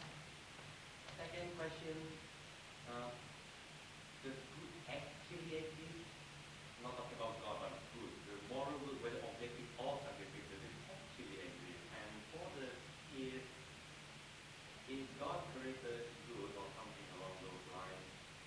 Does that mean other creations of God, like say the animals, have the same good that we humans have as well? Good luck. I think the first one was to your side. I'll just answer the question about whether good actually exists. I think that's ably demonstrated by the argument that I put forward, that there are characteristics that we genuinely see as good and that people wouldn't argue, like altruism, reciprocal love. And the reason that they're all part of so many religions is because they are generally, universally acknowledged as being right, the right thing to do. They can be quite simple. This is not getting overly complex yet. I think the question we're debating is important because as human beings we live together in community. We have to have foundations of justice, moral law, other kind of things. So we debate about this. What do we do and why do we do it? And we don't want to be going about being unreflected about the bases for this, that when the assumptions we're carrying in. I think we are agreeing that good does exist, but we're obviously disagreeing about how we define it and how we approach it, whether or not that's subjective good, whether that can change, and how that happens, and that's important. The question about the non-human species and animals, I'm not sure I understood. Christians believe that God created all things good, and that there is goodness there. Do they act and do they do things that we call morally good in the same way that humans do? Most Christian theologians would tend to not want to make a distinction there, but not all. But I'm not sure I understood that question. There's a question here, the one up there, and I'll come back up there.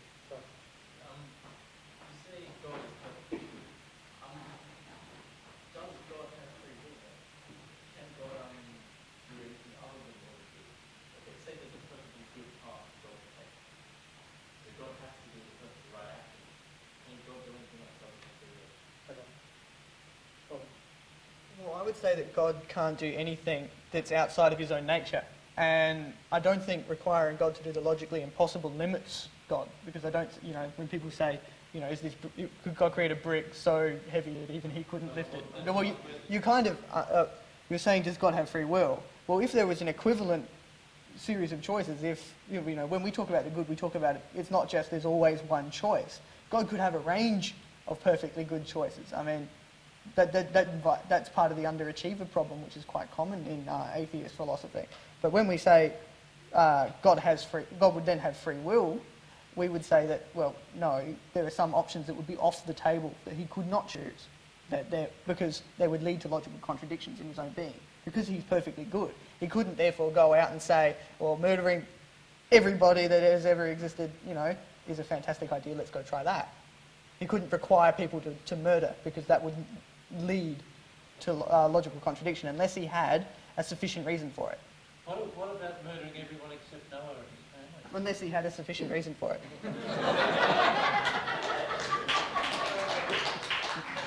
question on the back here.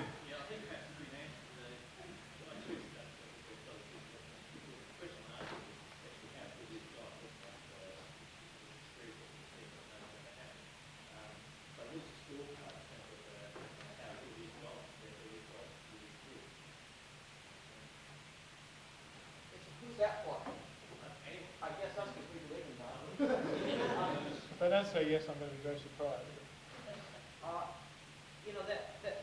That's difficult because who am I to keep the score? And this is a question raised in the Old Testament book of Job. When Job finally meets and encounters God, he's got some legitimate questions for God and some legitimate beefs with God, but as it ends up, he sees from his perspective, is he really in a position to ask the question? So who can really score God? If God is the foundation for what we understand is good and is just and right, then who actually is available to sit in judgment? If that's perspective, then I would say no one is in that situation. God is good by definition. We therefore expect it to be consistent in how we understood and see that goodness.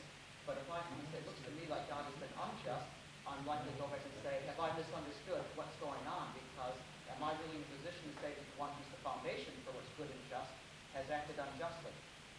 So our atheist friends would like to add to that answer? Yeah, To answer that question. it's entirely possible that God is actually very bad and wants us to act badly, and he's actually got a problem of good, because human beings, using their free will, actually keep doing good things, keep looking after one another, keep saving things, keep donating to charities and all of this sort of thing. And God might be very upset about this because he's basically bad, and he doesn't want human beings to exercise their free will to do the good, but he's given them free will, so he can't help it.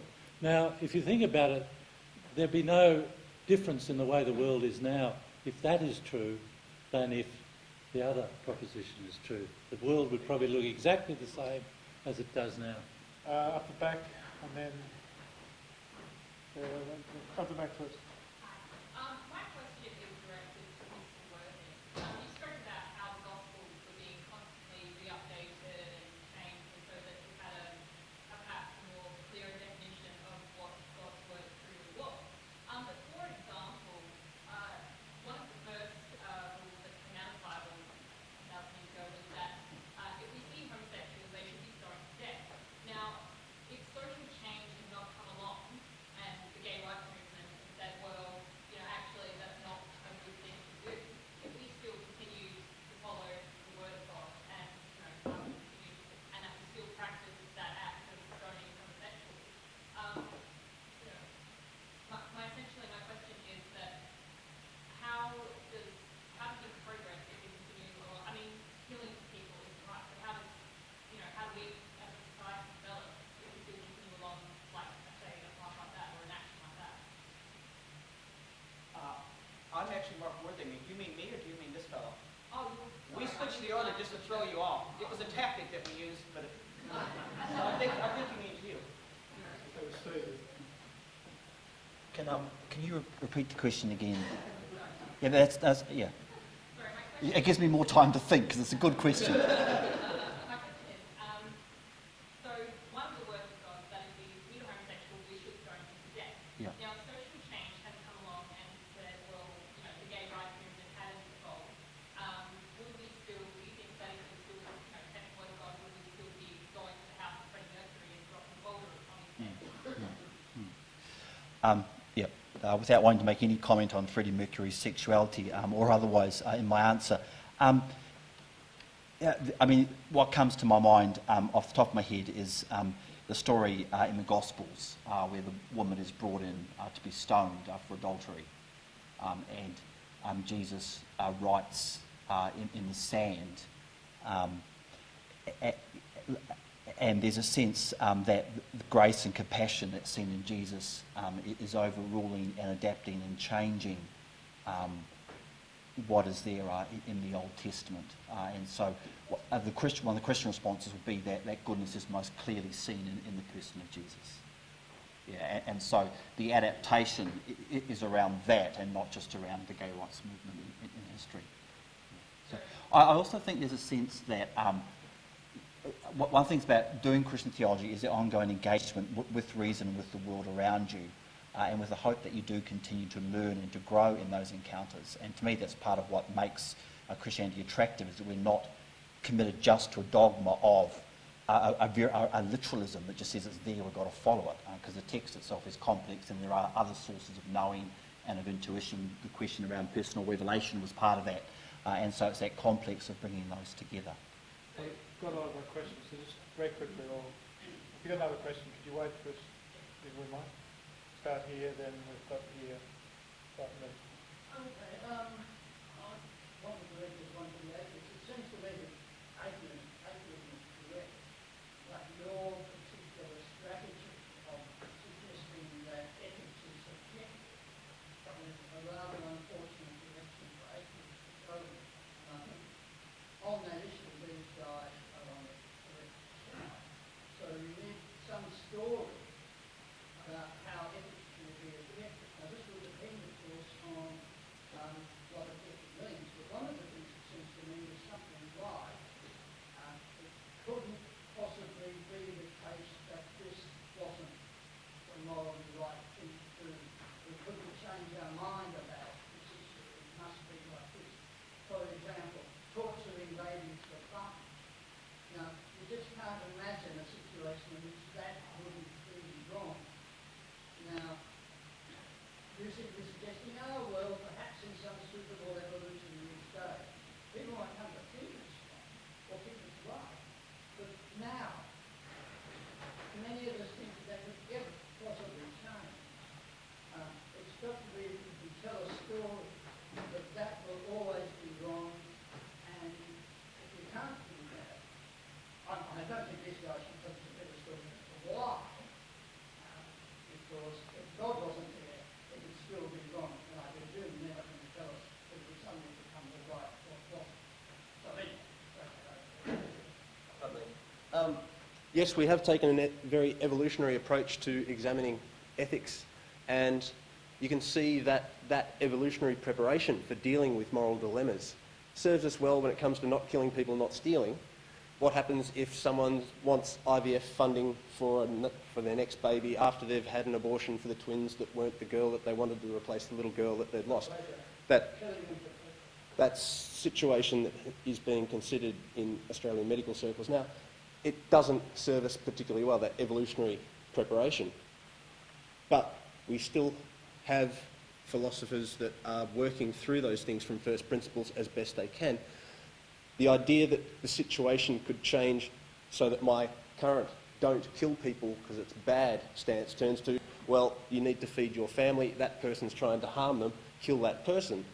That switch in my morality is feasible. I'd want to know what sort of situation you would posit that evolutionarily would take us to the point that torturing babies for fun was good. I can't imagine that happening. So I think within the realm of the possible experiences that humanity will have, subjective morality will serve us.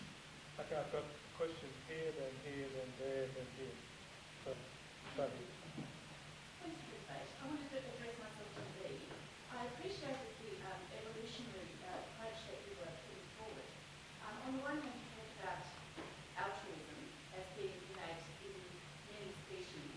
And of course, there's also the competition that is necessarily part of evolution as well. I guess the question is for me, when these clash, when competition clashes with altruism, what do we do? And that's, at that point, the Christian teaching of love your enemy does kick in. And it is different if you respond according to defining your neighbour as even others who are not part of your group. Because altruism, of course, is for group win.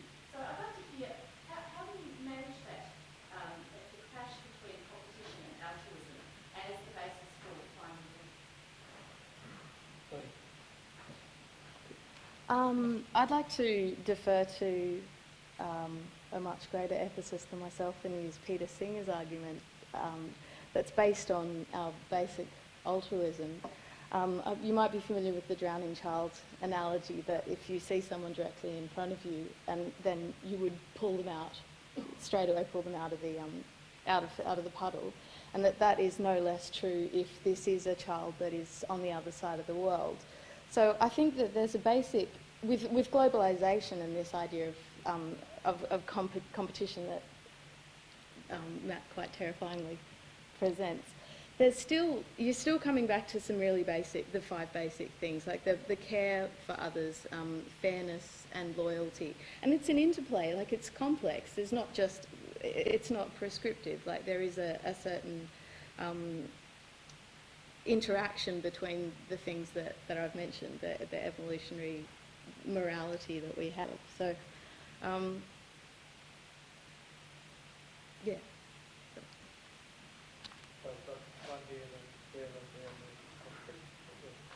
The question of what is this so debated in those actually believing God, don't you start using tools to sort of undermine the argument that they can be about God, things like the non-theist theologians, and that's what obviously theists is to solve their different interpretation.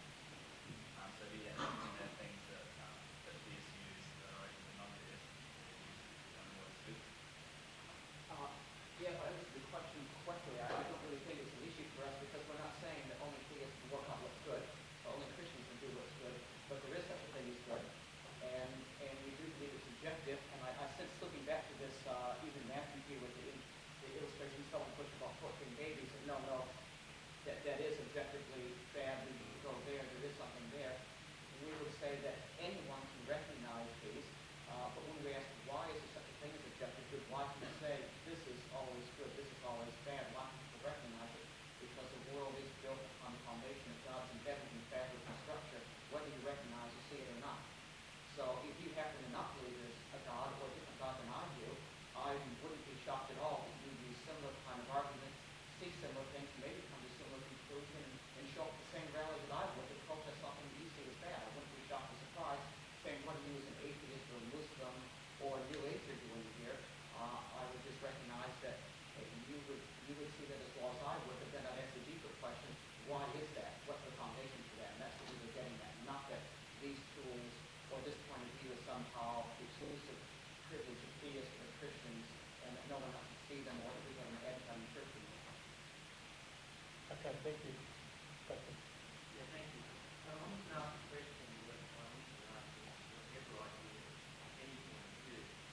And that seems particularly relevant to this particular debate because I think that given that the existence of God has been debated for millennia, I'm just wondering what each side would suggest as evidence that might actually go against this point of view or disprove their perspective. In other words, for sale, what would be asked, what would tell us as some sort of evidence that would go against the conclusion that you can't have good without God, and the same for the atheist side, what would tell us against the idea that I'm really asking, yes, good without God. the reason I'm asking the question is because both seem to be closed systems. How do you break out of it to really actually evaluate what is the I'll take this one with the atheists if you don't know. I'm often accused of being closed-minded because I get into these sorts of discussions with my family and relatives and friends on a regular basis. I said about closed systems. But quite a different thing. In other words, it's just like schools who were arguing with the patients about whether they really had an issue with their fathers or not. Even if they deny it, he would say, well, that's a symptom of your neurosis. So you could never escape. And I was very amused and intrigued by Robert's comment about Noah and the ark, unless he had good reason. But it's always you can rationalise whatever the answers are.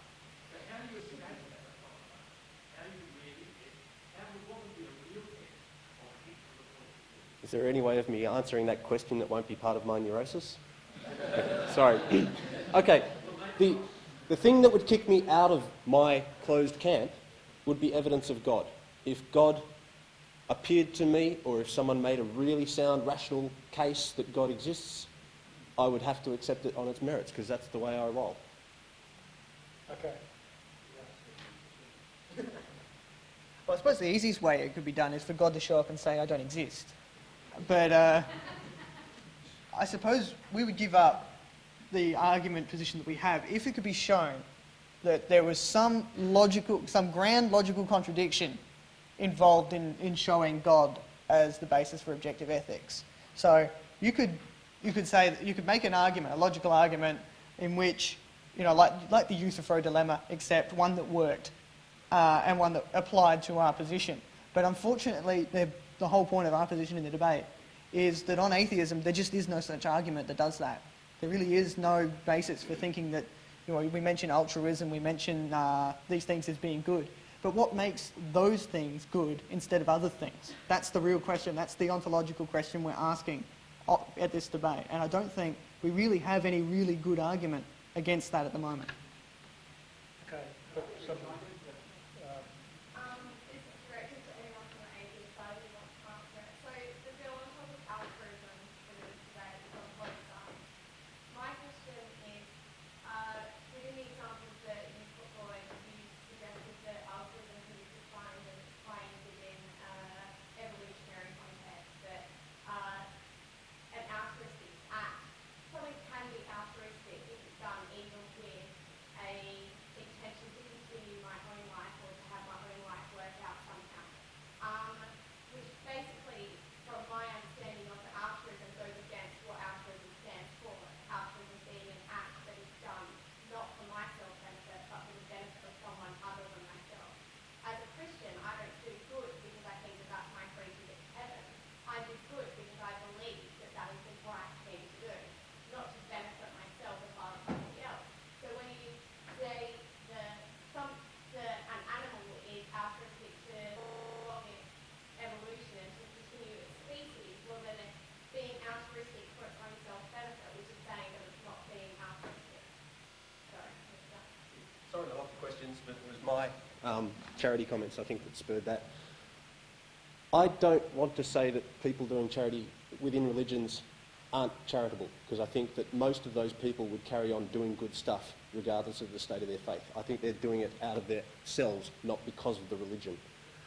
But I still see that altruism, if I do something good, it's going to benefit me. Apart from making me feel good, because that's part of the human animal, is that we are very cerebral and that we need to feel happy, and doing good things makes me feel happy, so that's a good thing for me. I hope that if I find myself in need, someone will return that goodness. Not necessarily tit for tat with the same person, but I want to be part of a community where that is possible. Sorry, may I follow? Just quickly. Yeah. So someone who steps in front of a bullet for somebody else, they're being altruistic, are they doing that to benefit themselves, or how would you explain that action if altruism is only for self-benefit? You can take that one. The thing about altruistic behaviour from an evolutionary point of view is that the animals aren't doing it for themselves, but they're doing it for the species. So the altruistic behaviour, if it's, you know, me being killed, obviously it doesn't benefit me because I'm dead, but it might benefit my whole species if by me putting myself in a bullet I save, for example, Einstein from being shot when he was 2 years old or something, and we don't have all that knowledge and stuff later. So it's not, altruism isn't about doing what's good for you, but it's doing what's good for the species, and that's quite different. Let's go And that's very similar to the Christian And view. people haven't asked questions, and the one here and one there. So, My question is for Reston Lee. Is it true, from my memory from years ago when I read a bit of biology, I read that hyenas, when they have a litter, whatever you call their progeny, when a hyena has a litter, that the result is that only one of the litter actually survives the adultery, and that is the first female who kills all the others in the litter. And I also recall reading that with pelicans, a similar thing happens. Now, we all know, of course, that in prides of lions, there are one or two males, normally a couple of males, who are the leaders, the alpha males, if you like. And they're alpha males until such time as males from another pride, or another pride of lions, lone males, come and fight them and defeat them,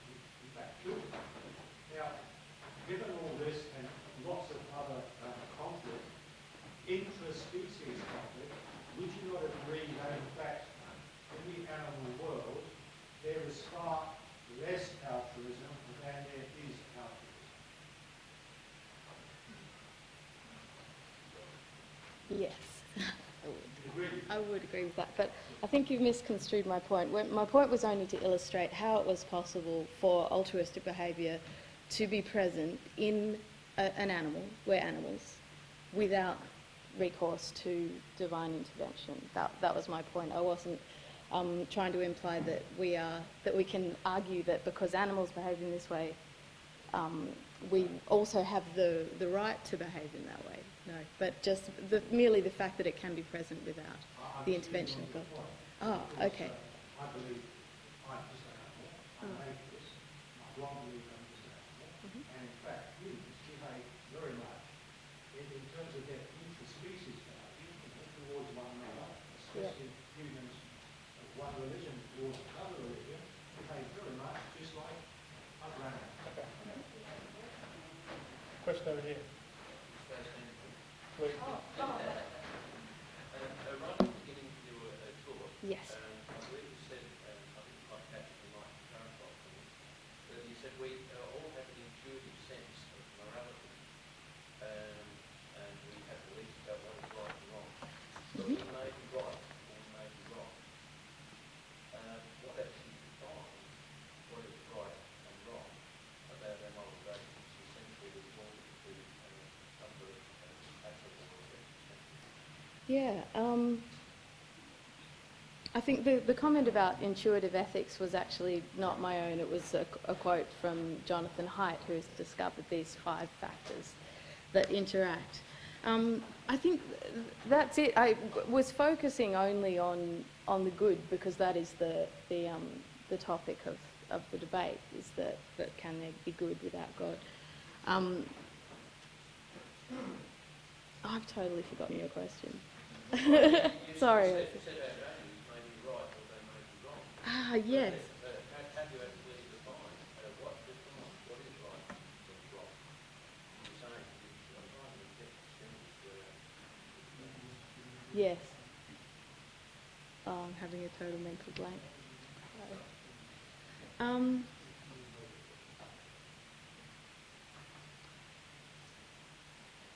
The way that we approach these questions is because of the way that our brains approach them. Like if you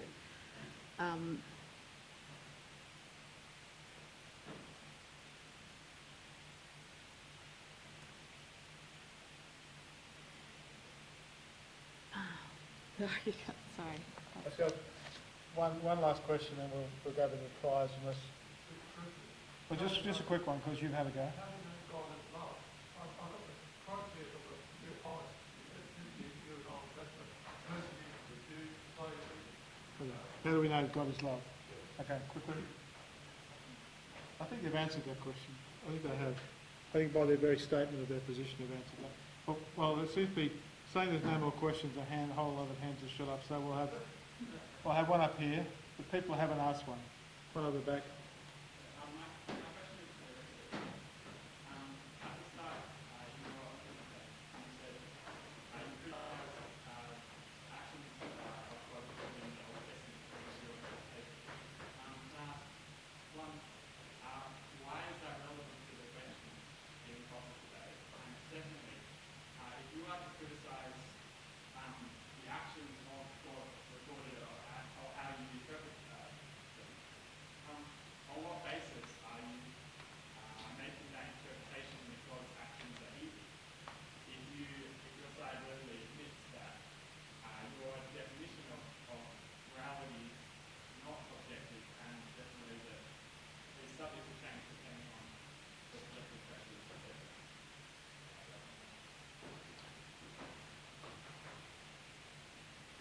Our human morality comes from the fact that we're humans, and where are you? Oh, there.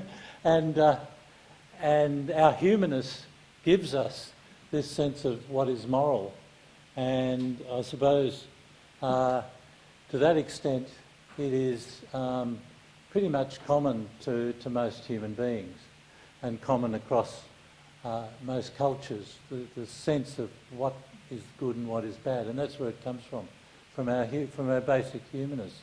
To say the the proposition is being advanced that in order to be God, be good, we need God.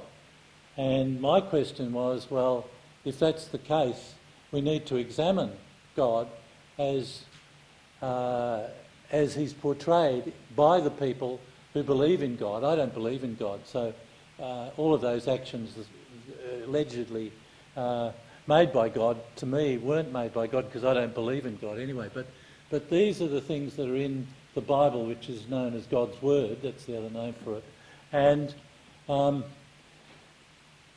they don't indicate a very, as I was arguing, a God that one ought to give one's moral sense over to, you know. Seems to me that the opposition are saying very similar things to what I'm saying, in that they're saying that we can use reason and we can use our understanding as humans and our empathy and all of these sort of things to decide what is good, and atheists can be good using these and can come to the same decisions as Christians. And the only difference between us is that they're saying, but there's God, and that's why we're good. But they don't advance any other reasons apart from saying, yes, there's God. And apart from that, we're both saying we can come to moral decisions, we can arrive at moral decisions. But if we're going to say, yes, there's God, as well as all us human beings coming to these moral decisions, then we need to examine the nature of this God as portrayed in God's Word. And that's all I was trying to do. Righto. I would like to start to wind up now. We're now going to have both sides give a final summary of their position. 10 minutes to give a final summary of what they've said and I guess what they've gleaned from your questions. So we'll start with our affirmative side. Sorry, how long did you say? You've got 10 minutes. 10 minutes? Okay. Only prepared for 2. You don't have to. I won't. Okay. Every person in this room enjoys a greater level of enfranchisement and freedom than almost everybody else in history. The gains we've made in the last 500 years in unshackling ourselves from religion by contesting the divine right of kings, contesting the monarchy of the Catholic Church, and the Enlightenment have all moved us further away from religious governance, and we're all much better off for it. We all have access to education, we all have access to medicine, and we can marry who we want, for the most part. We risk losing that level of freedom, that level of enfranchisement across entire nations if we continue to cede the concept of goodness and the moral compass to religion. Now, I can't think of anyone that maps out their day-to-day decisions using Kant's universality principle, but he and the other philosophers have demonstrated that it is possible to examine ethical principles from first principles. This takes the balls from the hands of the clergy and allows us to run with it, but not anywhere we want, because the game still has rules, despite the dire predictions of those who misquote Dostoevsky as having said, without God, anything is permissible. I'd like to counter just a couple of points that were brought up by the other speakers. Gandhi didn't turn the other cheek, and the people who were inspired by Gandhi in the civil rights movement in the US didn't turn the other cheek. Otherwise, Britain would still be in India and the Jim Crow laws would still be in action in the USA. They didn't turn the other cheek. They stood up for what they knew was right. And I was challenged by one speaker to name a single secular state that's prosperous and safe, and Norway sprang to mind, among many other names. So you might want to look into that a bit. So in closing, I'd like to state that not only can we be good without God, I think we are less likely to be bad. Okay, our theists would like to split their time to no more than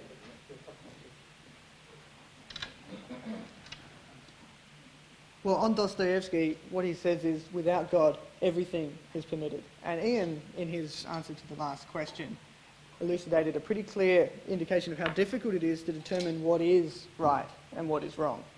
But that's entirely separate from the question of what makes the decisions right or wrong? What makes a specific thing right and another thing wrong? And without an ontological foundation, without actually saying that there is an objective good, then you're really, essentially, as I said in my opening, playing a word game, because you've robbed the terms of all their meaning. You've essentially said, well, we can use our faculties to work out what is right and wrong, but what you're determining essentially has no objectivity. You're just saying, well, this is what I've worked out, and that doesn't apply to somebody else, and what's at the base of it, you haven't actually established anything objective at all. And during the discussion out of the other side, we had a great deal of almost using objective morality, saying that these things were right and these things were wrong, and that, you know, we had altruism. But what makes altruism right? What makes altruism more right than torture? What makes the decision objectively right to choose one over the other? It may be in your interest to choose one over the other, but we can all imagine circumstances where it's not, where we can escape our interest. If you're a dictator of a state and you can place yourself in many ways above social pressure, then what do you then do that is right or wrong? Have you then escaped it? Because on their terminology, you have. But we would all know that what that person was doing was wrong. And from that, we've also had an idea about that if something is good for me, then that is the good. That's a fallacy of equivocation. That's a mess in the English language. The term good for me does not imply the good. They have separate meanings. And using the fallacy of equivocation just completely obliterates the point one's trying to make. It leads to logical contradiction. And so from that, I don't think we've actually seen any good reason, and our first contention was that on theism we have a firm foundation for objective right and wrong. I think we've successfully defended that. And then secondly, that on atheism we did not have a firm foundation for objective right and wrong, and I think we've seen that too. And so I'll pass the rest of my time on to Mark Weather. Thank you. Okay, and thank you everyone for coming. I think those of us from both the theist side and the atheist side came here with no illusions that people are going to come trying to make up their minds.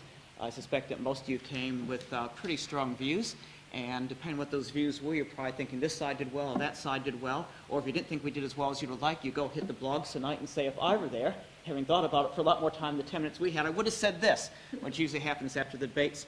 One thing I do think I've learned from this, and we've all learned, I've learned that being a theist in today's world is hard work, and I think being an atheist is hard work. It takes thinking. I think gone are the days when we can just kind of fit comfortably in our own little group, not talk to anyone else, and just say the same thing and know that no one's going to object or disagree or say, but why do you believe that? How does it make sense? If you want to say something as radical as God exists, you're going to have to think about what that means, what it means to you, what it means for others, and take that seriously. If you want to say something as radical as God does not exist, that's a radical statement of faith. You're going to think about what that means.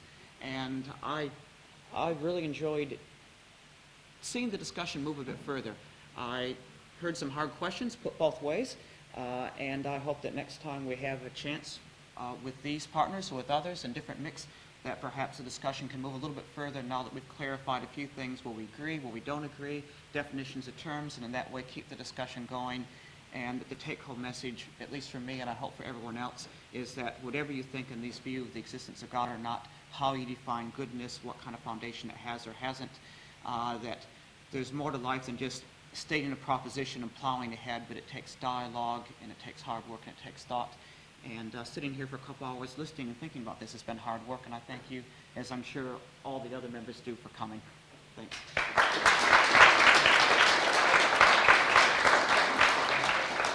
My schedule now says closing remarks by the moderator, which is an invitation probably to get into trouble. Well, I was fascinated today. It's been a fascinating debate, and I came here not quite knowing what to expect, but it's all been interesting. What has fascinated me, though, is how both sides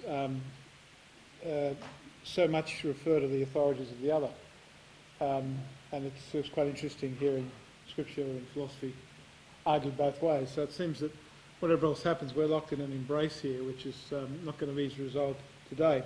When I was telling some of my students about this debate, they did point out to me that the Prime Minister, who claims to be an atheist, had nevertheless used the Bible and biblical references as a set of values for the students, and what did that mean? And could I please explain that?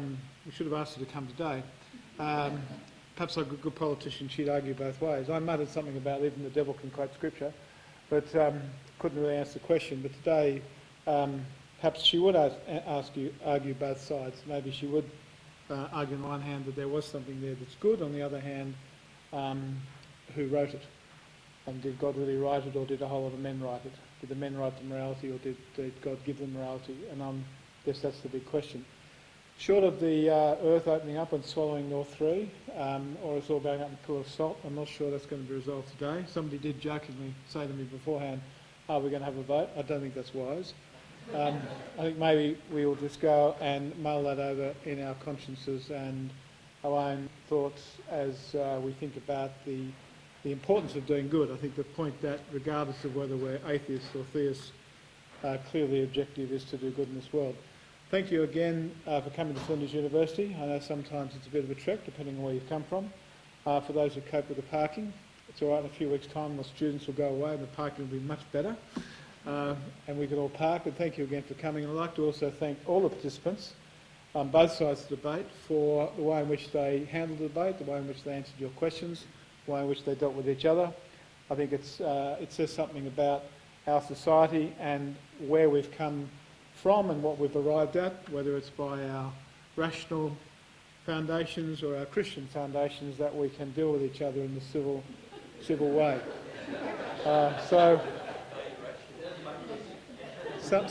Somebody's done well. So thank you once again, and that ends our debate for today. Thank you very much.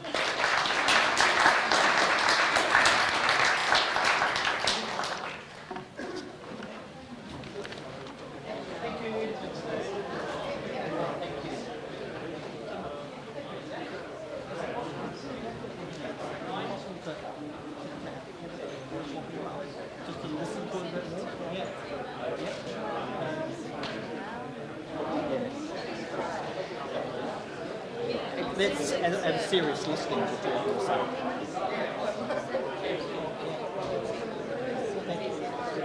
Thank you. Thank you so much.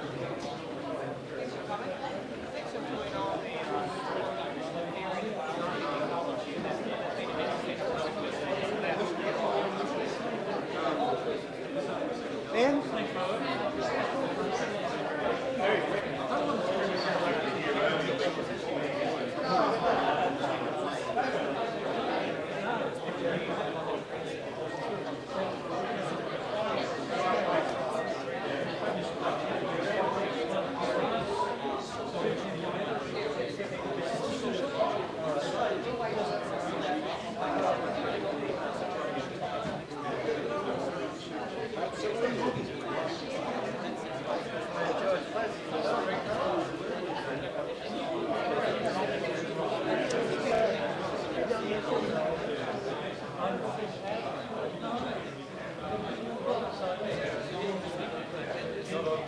David said, can you do a team together? I want to debate. But I'm going to suggest that to the Wheeler Centre in Melbourne, because they look at the team. And you want to put it on in Melbourne. No, I'm sure that All three goes over there. Yeah, all come out today. I'm going back. Oh my God. 12 o'clock or something. we see that something God doesn't lie or much.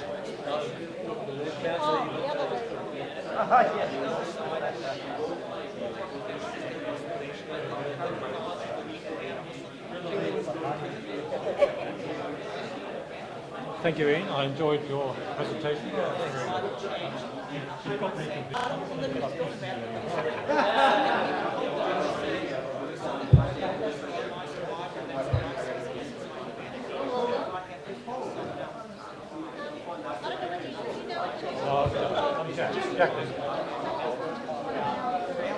All right.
And because there is that bit in the Bible, reckoning is a man who smashes things against the rock or something like that. I've never quite understood that. But it is. Oh, I forget what it is.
Like as if that's one thing that they can allow themselves to think. He has a right to be calm. I don't think he was inspired by this. This is God behind. Well, as we know, there are a couple of very dignitaries. He was part of Oh, yes. Oh, sorry, Flinders here. That's interesting. I just actually, I know about Adelaide and personally Flinders, Brian Medley. He died.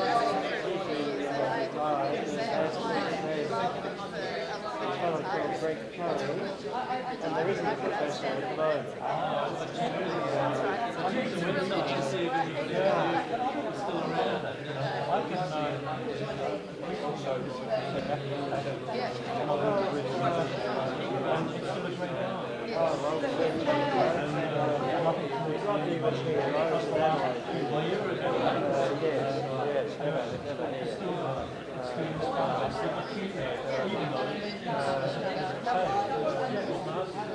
Yes, he was. Yes, he was. And he's still alive, around the age of 90. Yeah.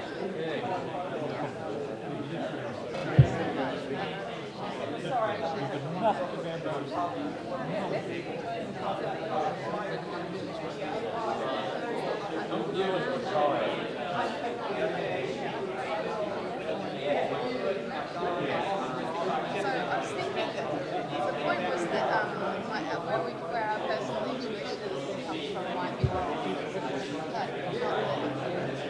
Not that you've actually, so you're not saying, even though we may have a personal opinion, their personal opinion may be right or wrong. You do. So you say our personal opinions could be right or wrong. But what actually determines the standard? Again, I think that's a massive question. I'm just going to avoid a question. Yeah, because that then suggests that there's something actually. What would your response be? Basically the same question.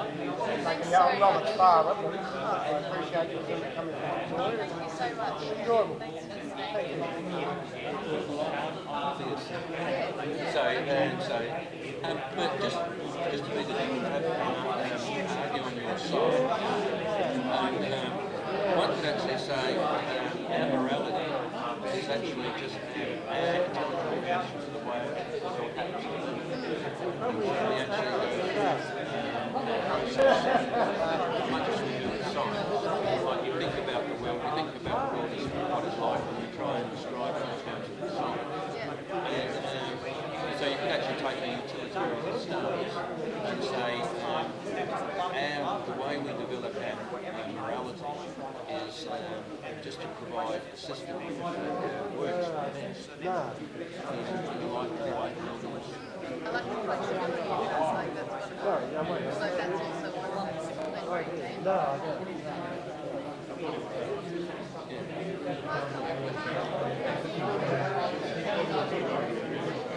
Right, okay. We won't take a photo of that.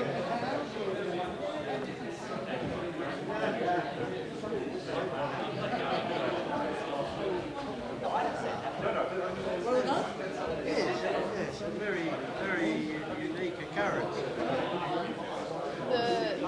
The nature of the debate, or the actual debate? Is that a record pledge? Yeah.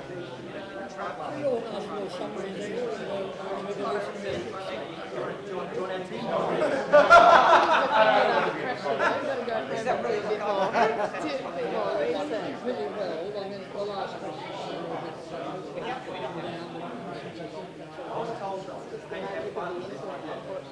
If it wasn't the least extreme, I would find the fact that there was a camera there. I'd just go, at some stage I'll get to watch that moment again, see my own gormless face failing to come up with a blistering argument. It was great. Thanks so much for coming anyway. It's lovely to see you. And I stand by the concept. No good university should ever do that in philosophy department. I think it is the. Well, It's not the institution for me to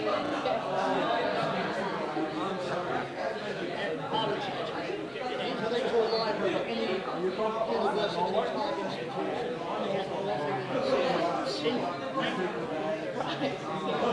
possibly beyond.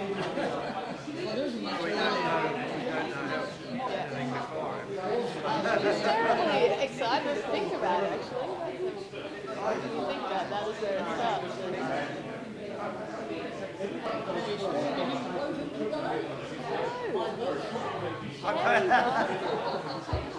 Is that how you take it? Well, I've never heard it thoroughly said, that's what I It sounds like.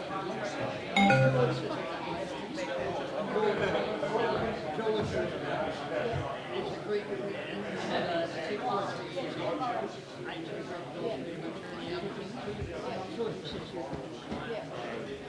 That makes intuitive sense to me with my limited knowledge of Greek pronunciation. I'm writing a paper on one of the dialogues, which is called G-O-R-G-I. I looked it up on the web and they said that I would, here's if they said we'll go here. yours is. So, Right, okay. Did you say it's a paper? Does it matter? oh, I'm going to You're just deliver it. presenting? Okay, that's what makes this interesting, right? Okay. Yeah.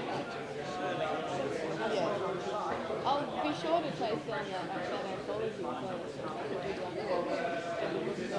Oh, there's a wonderful article in there on the Melody of Life. Someone may have, I think I may have heard tell of this one before. And I'll probably, I'll definitely be one of the volunteers at the atheist event, so catch some of you around.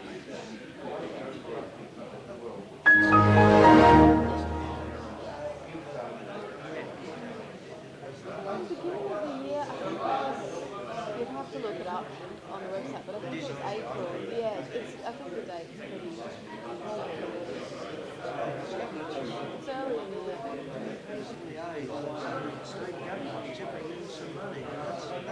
It is fantastic.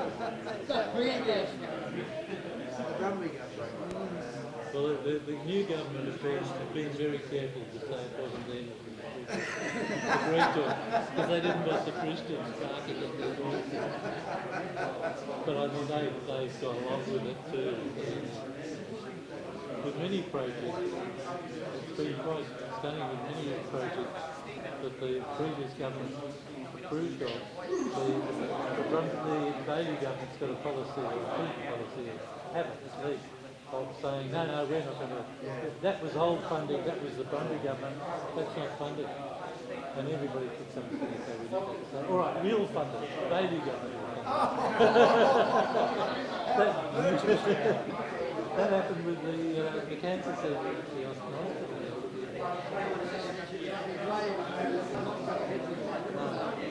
But they initially said no, and then they said, all right, we'll find it. Right, that's us. Not funded. But it's happened in like half a dozen different projects. We cancelled, we're not going to fund it. Oh, look, just found this money. Shook down the couch cushions and we've come up with the money.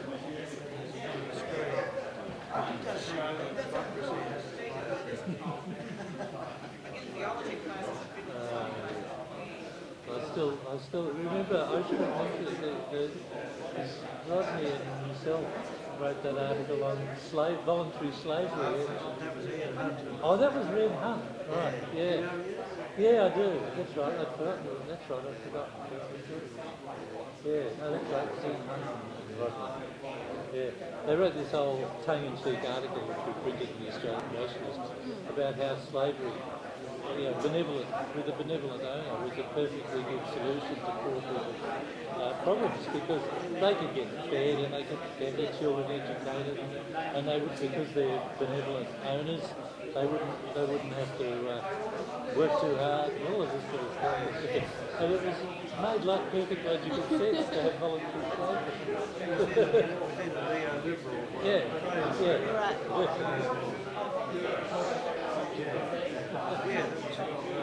I don't think it reached very far into the world. No. They might have put it into dissent. All right. Yeah, oh, that's interesting. Yeah, it's not a big.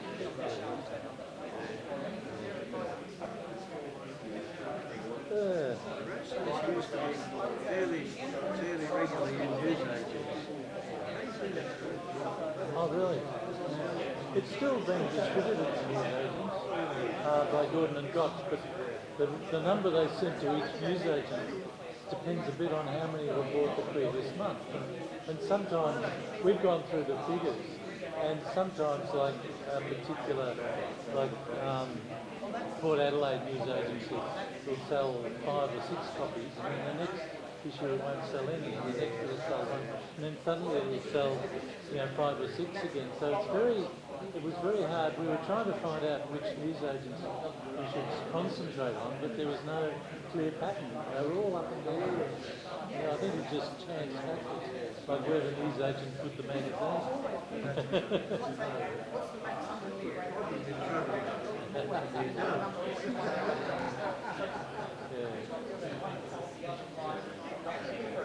Anybody still reading? I suppose.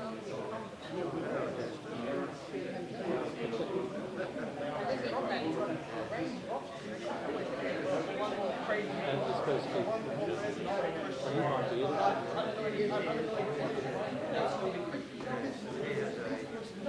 Direct line to Australia.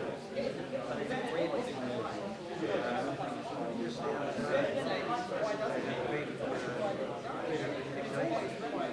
Chomsky being nominated for Sydney Peace Prize. all right. They said, community outrage. Who did they quote? Keith Richard. Represented the community.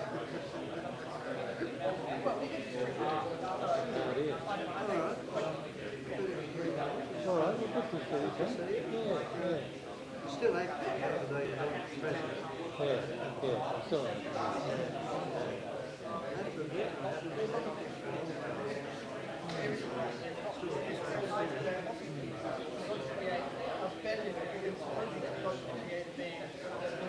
Well, there isn't much scope for that.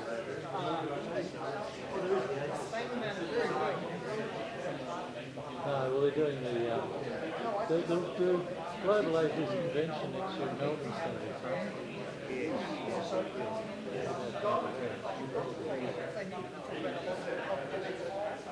Melbourne's the place. Well, the Wheeler Centre has a lot of debates and talks and stuff going on. It's really good. You know about the Wheeler Centre? It's a centre for books and ideas that was put up as part of Melbourne's plan to become a city of literature to UNESCO a few years ago. And while it was all being debated, stuff was gone through, the Wheeler, I've forgotten their names now, but the Wheelers are the people who promote Home Daily Planet, and Lonely Planet. Yeah. And they donated a lot of money to it. And it's next to the museum. It's on the not the museum, the library. It's a thin building along the little Latrobe Street side, and they have a really good. You should Google that. They have a really good program of debates and talks all through the day, like that 5 o'clock.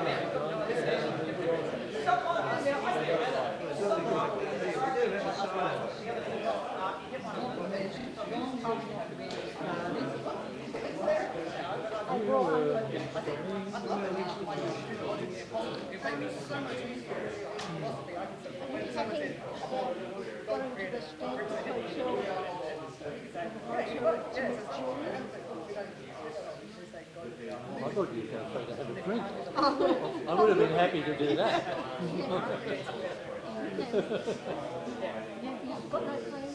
No.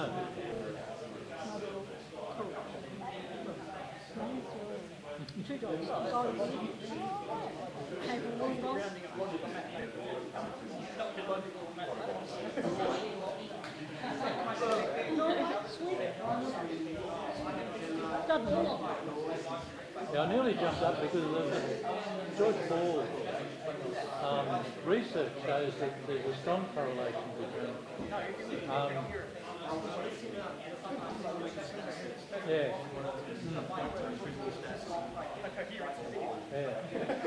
there's a strong correlation between the work of God and social dysfunction. Measured by such things as murder rates, teenage pregnancy, prostitution. And America really is the only advanced, educated, rich country which is highly religious. All the rest are not highly religious. And the explanation for that Egypt, the suggested explanation, it's to do with security. There's very little security in the US. There's no social security, and there's no personal security because of all the guns. And So because of that, America, even though they're well-educated and rich, they're also very religious, whereas the other well-educated people, like Scandinavia and the Netherlands and so on, they're not theists. I personally I don't know, and I'm not saying that it's just a little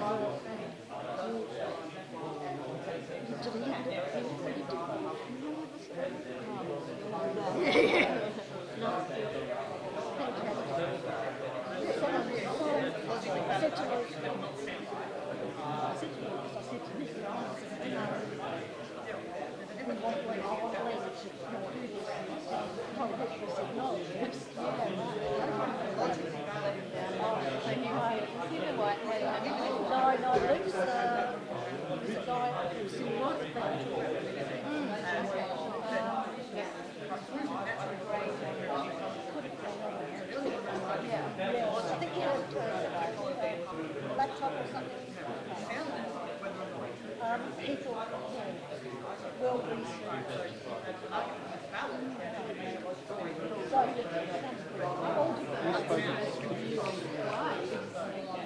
That's what.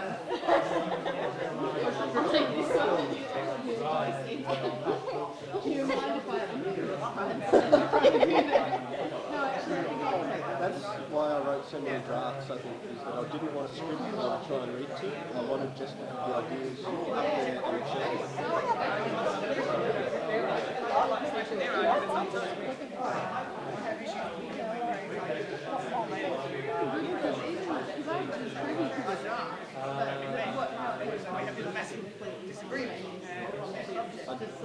down as 8 bullet points of the information that was there. Your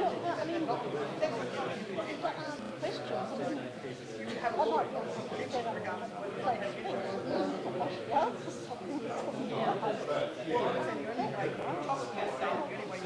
listening to it, and not only the thoughts or ideas that you put down there, but down to the scale.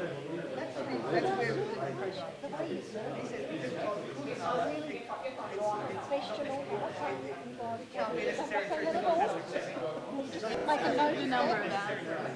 Are you pleased you've done it once?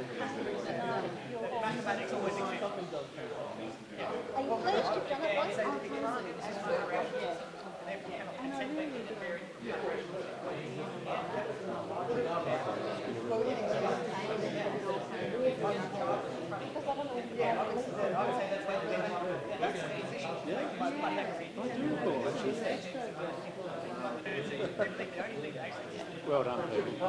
Thanks for the opportunity, David. I'm sorry You were so come good. through for the question time segment. No, nothing. I couldn't understand what he's talking about. I'm half deaf anyhow, but I couldn't understand what he's talking about. No, you did wonderful. Thanks. Really wonderful. We have no fear about asking you to do it again. You know, I mean, first we have fear because I'm we don't making know up my what you stock in trade. I can't answer your questions. And then I'm like, I don't think there is a contention in the universe. I don't think we can have, there's not a logical possibility that could possibly exist where the law of non-contradiction doesn't exist. So I think that necessarily existing things. No. So I don't think we can actually have something without Aristotle's unmoved movement. I'm not going to drop that off. I don't think so. Aristotle, no matter how far back you go, there's going to have an unmoved movement at some point, except that's the basis of the calendar. That has to be a necessarily existing being that exists apart from the base of time like the calendar. great. Thank you so much. There's no such thing. I know you're so far to try. We're talking about a necessarily existing thing. Right? It doesn't have to be. We're not talking about a blind personality yet. You can make an argument that personality is better to have. Alright, well, there has to be something maximally great. Okay, it has to be necessarily existing. Because otherwise nothing else can exist. There has to be something which is necessarily existing. Right, yeah. Okay, so we ticked the woman box. Yeah, that was part of the conception. Yeah. No. Sorry, I couldn't feel that. Great making property is not No, self-reflecting. you stood back like that. We say goodness is... No, but we say a great making property does not entail negation. Otherwise it's there's no such thing as very making Robert if you wonder. It cannot entail his obligation. So evil cannot entail. Pick the wrong country. It'll be on the video too. YouTube commenters will salad me. Do you make comments on YouTube? Yes, I do.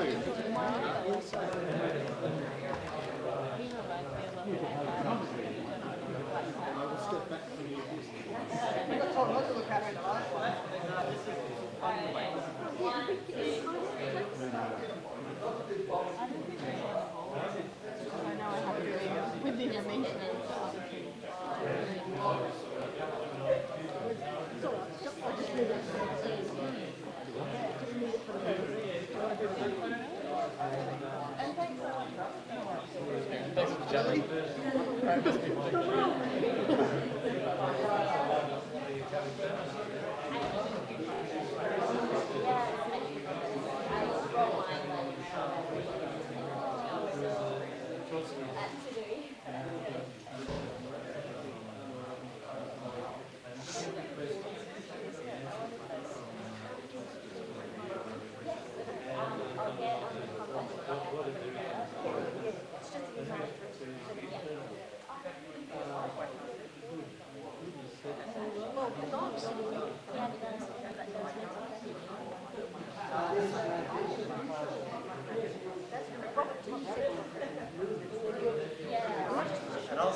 I think they want you for a photograph. Matt. Yep, they do want you now. Where are we next? Okay. Thanks very much.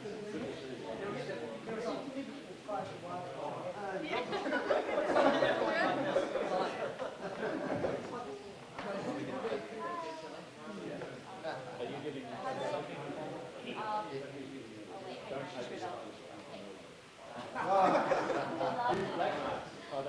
No, unfortunately, only gone the other way around.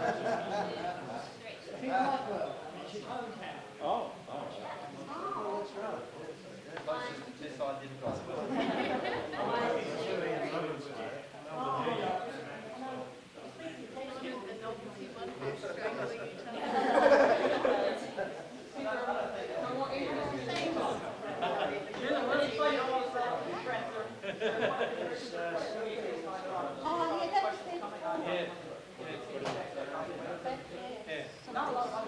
better give it to Sean.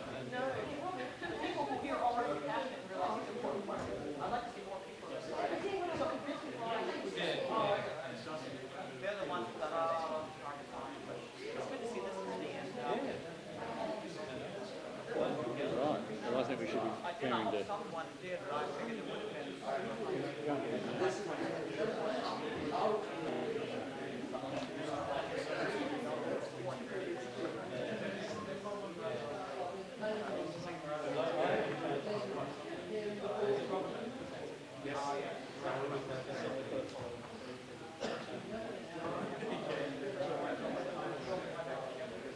Matt's staying tonight.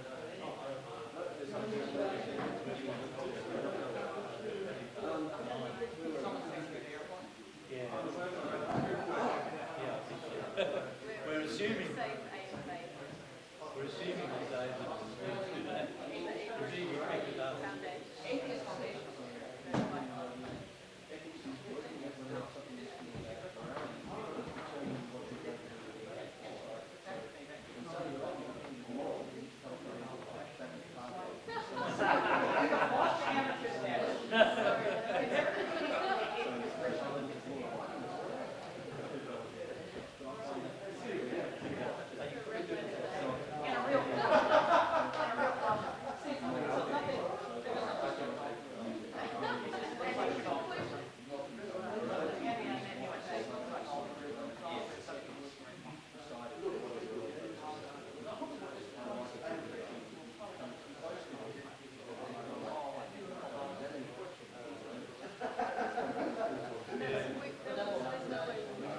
That's a word that I don't understand very well. I try to understand it, but obviously, I guess from your perspective, the difference, I'm going to believe there's a God, why not believe the dead cat? Very hard. Yes, come back and talk to them.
There's a question I'd like to ask you.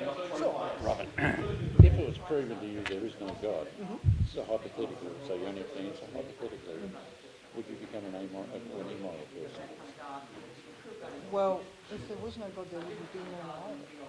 So we'd all be killed, we'd all kill ourselves. Well, no, I wouldn't. No, but we wouldn't necessarily kill ourselves. But I wouldn't say that our conception of morality was in any way objective or founded. I think that's probably one of the best arguments I can think of for the existence of God. About if there was a creature. Well, I mean, atheists assume there is no God, and we're not running around doing unethical things. No. So what would you do if it was proven to you? The same as it's proven to us? Well, I think it's a good point in that it's difficult for us to determine what we would do in a non-Christian society, because essentially we may not be living in specifically Christian societies now, but we still live in a world where people pretty much go about their life as if they are Christian, even if they don't. Well, I think that burns out eventually. I think we go about life being humans. Humans are There's countries where they've had 50, 60 years ago, say for instance like official atheism under the Soviet Union, where they that's not atheism. That's totalitarian dictatorship. There's confusion about atheism is the way atheism is, apart from where it's enforced, people choosing it free from the bottom down. You're talking about atheism enforced from the top down. It's just an ideology enforced. Atheism had very little to do with it. It just happens that probably Stalin was an atheist, even though he was forced by Christian. He was probably... I think he was definitely an atheist. Probably. He supported the society. But he was a maniac. I mean, we're not talking about... True, He could have been a Seventh-day Adventist maniac. It wouldn't make any difference. He was a maniac. It's been pointed out that when the Roman Empire became Christian, it wasn't something that they were committed to. There was a totally different conception of morality. I do think that changed the world. But the world's done that before. Well, it's done it more horrifically, even though it might not have done it in numbers. I do think you actually get rid of something when you get rid of Christianity. I do think we use something of society. I think it's We've got rid of Christianity in Enlightenment. Well, no, we didn't get rid of Christians. And all of a sudden, as I think Matt pointed out, no more slavery. Women became equal. It doesn't matter. It doesn't matter. You going to mention Wilberforce, everybody was a Christian, which just shows that Christianity doesn't have anything to do with it. People are good. People are good whether they're Christian or not Christian. But Christianity can lead you to be bad. They haven't done a particularly good job of outlawing slavery in the Buddhist countries. In which ones? In Buddhist countries, they took a bit longer to outlaw slavery. There's a reason why it all started. There's still slavery at the moment in Africa. Africa, one of the bigger Christian nations on the planet, has got slavery running out of its ear holes. Well, in Muslim countries, there's the only place where they have legalised slavery in Africa. Well, I don't know. I know they've got the death penalty for gays, or they want to have it in... Yeah, and the Catholic Church is opposed to it. I campaign against that myself. I think that's a terrible thing. I think we're incumbent... So it just shows that this innate morality from God, I'm not calling it innate from humanity, innate from God doesn't work. Oh, I think it does. It allows people to choose, pick and choose. I think that's the big thing wrong with the Bible. Picking and choosing out of the Bible is one of the problems, or picking and choosing out of any literature, not just the Bible. I think that underestimates the extent of how deeply thought out most Christian theology really is and how developed it actually is. I think that's severely underestimated. But why is it falling at the bottom in Australia? What do you mean why is it falling at the bottom? We don't have slavery here. No. Christianity. Why is it falling at the bottom? Because we forgot to teach it. That society's still working very well. In fact, which country would you rather live like? There's not another country that I've ever known that I'd rather live in. Well, I happen to like my country too, but I would also say I agree with what Peter Hitchens says, that we are continuing as a society under the assumption that we're still Christian. Eventually it will burn out. Oh, that's wussy. We're still behaving as if we're still Christians. We're not behaving because we're good people. No. People are good. People are good. I see how... We're not evil people. Christians are trying to take it. That's what we've done. But it's not. It's well, you wouldn't have had an enlightenment without Christian theology. You would not have had it. Christian theology. No, we stopped the Inquisitions, even though the Inquisitions Who were the original humanists? Who were the? I don't know. I think probably could be Christian. Thomas More. Thomas Wolsey. There was never a more corrupt Christian than Wolsey. But he was still a humanist. You're talking ancient history when Christianity was endemic in Europe. Yeah. Endemic. You come up and say, I'm an atheist from now on, you probably would forfeit your life or your goods or your country or something like that. It's taken a long time to get over that. Why didn't Christianity recognise, well, listen, if these people want to be atheists, let them be atheists. Why did America formulate? Because these Christian people couldn't agree with each other and they started persecuting each other. The moment the Americans signed their constitution, what happened? Within 5 years. Massive Christian revolt. That is the greatest document. You're talking about the Declaration of Independence. No. After the formulation of the Constitution, there were 3 great revivals in the United States.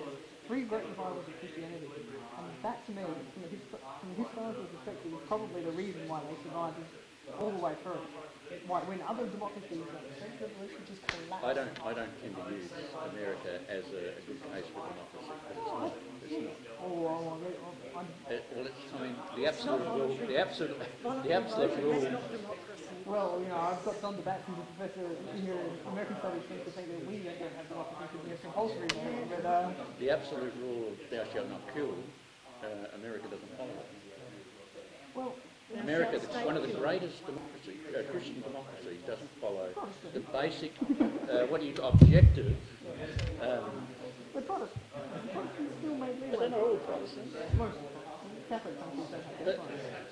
You've heard of Ireland, of course, how Protestants and Catholics, have that same sort of opinion about each other and what that causes. This is the thing. That might have more to do with the fact that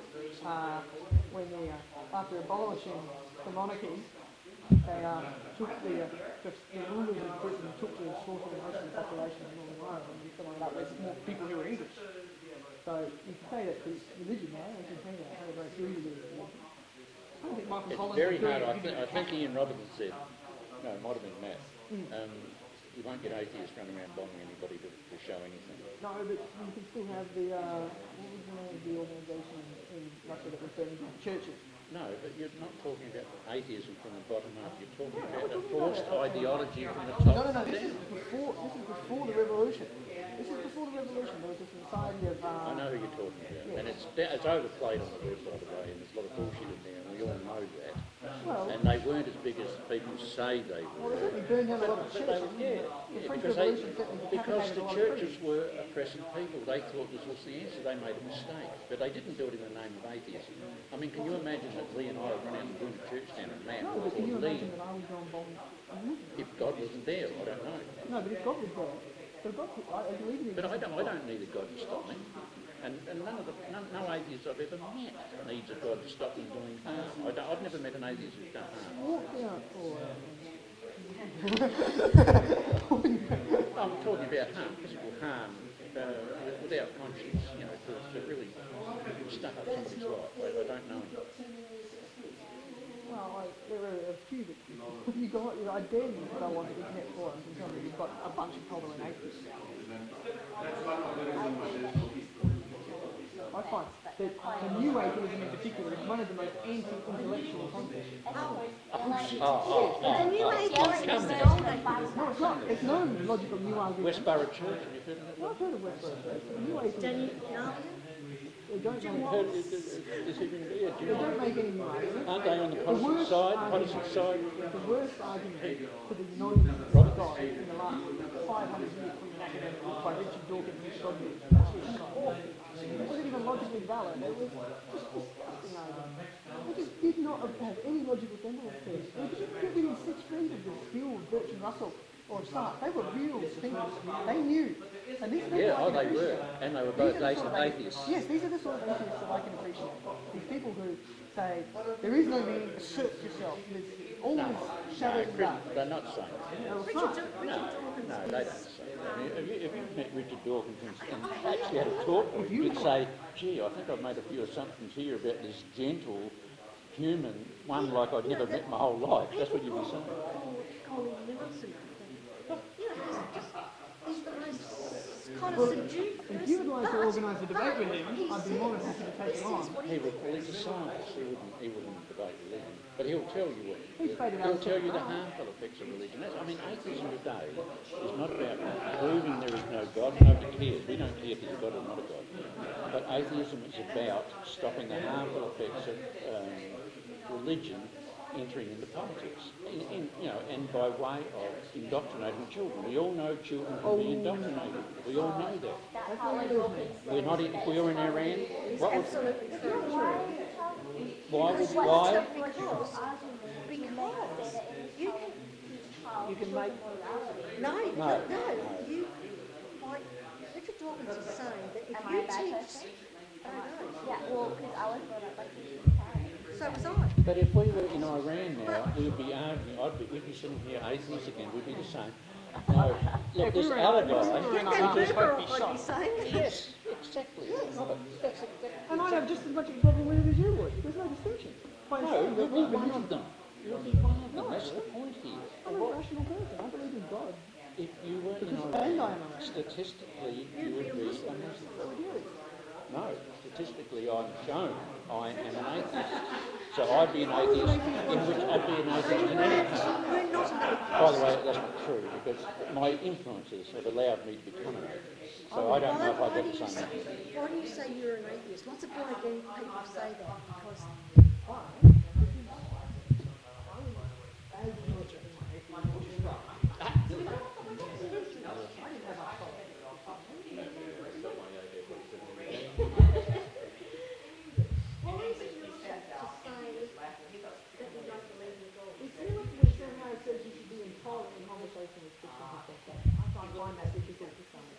Because you're interfering with the you're interfering with democracy.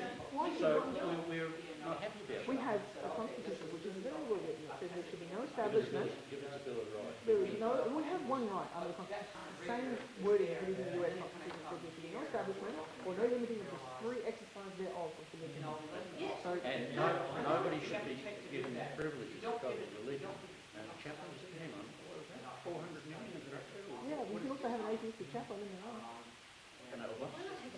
There are. In where? You can have an atheist chaplain, and you do have them. You can't have an atheist.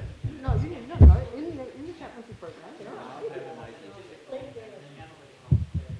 You can actually, there are, because it doesn't preference any one religion over another. The humans,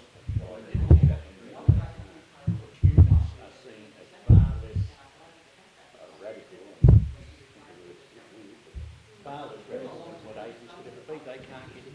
They cannot get in. That's funny because I met two atheist Catholics. Where? Because we had the program advertised at the Member Debate Party. We supported that program naturally.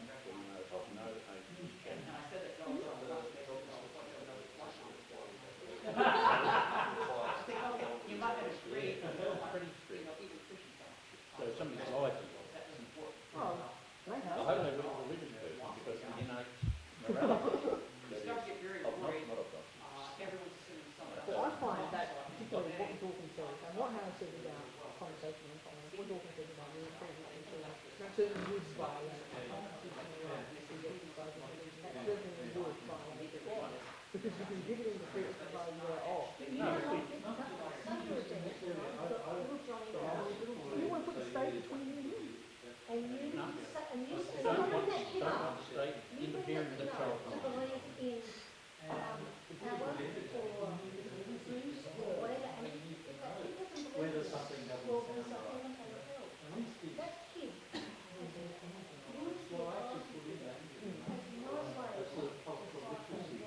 So then we shouldn't teach them nationalism, we shouldn't teach them But you don't teach them under the threat of eternal torture. A child doesn't know how to combat that. It is child abuse. So it's child abuse. Yes, we see it's child abuse more and more. It's getting that reputation now. Well, no, because 80 point.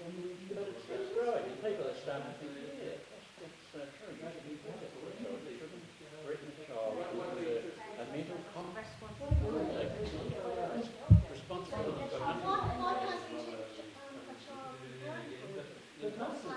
Well, when I say comparing myself by Hector Avalos, I lose a bit of respect. I don't believe that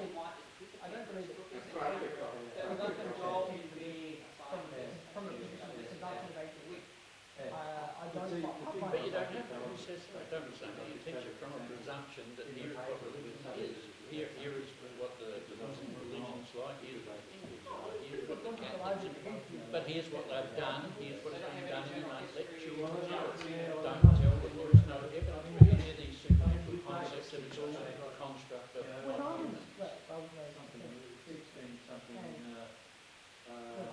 So where did you go wrong? I did it. I did it. I believe virtually I don't think any conflict in the Don't you see that humans throughout history, throughout the whole planet, all believe as fervently in their God as you believe in your God? Doesn't that make you say, why are they believing that? Does not disprove legitimate faith any more than a counterfeit $5 note. It proves It doesn't prove it. It doesn't prove your God is right. It gives you the right to get little children and get the state to brainwash them. So, I mean, if you want to brainwash your children as parents and take them to church on Sunday, I would create a stigma against that. That's about as far as I would go. That's cool.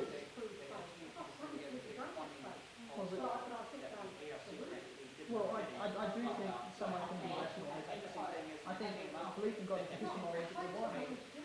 You think of all the people, I know you say, oh yes, I know somebody else who went the other way. You think of all the people, being in the atheist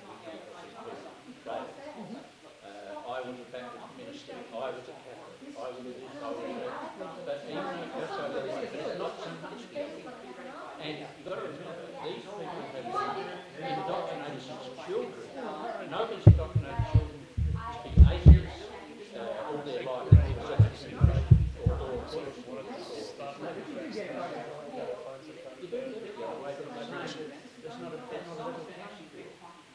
I mean, children are all cultures indoctrinated children, whether they do it overtly, or they do it subtly, or it's just a part of the culture, or they meet somebody who is religiously inclined. But it's a part of human nature to be subtle.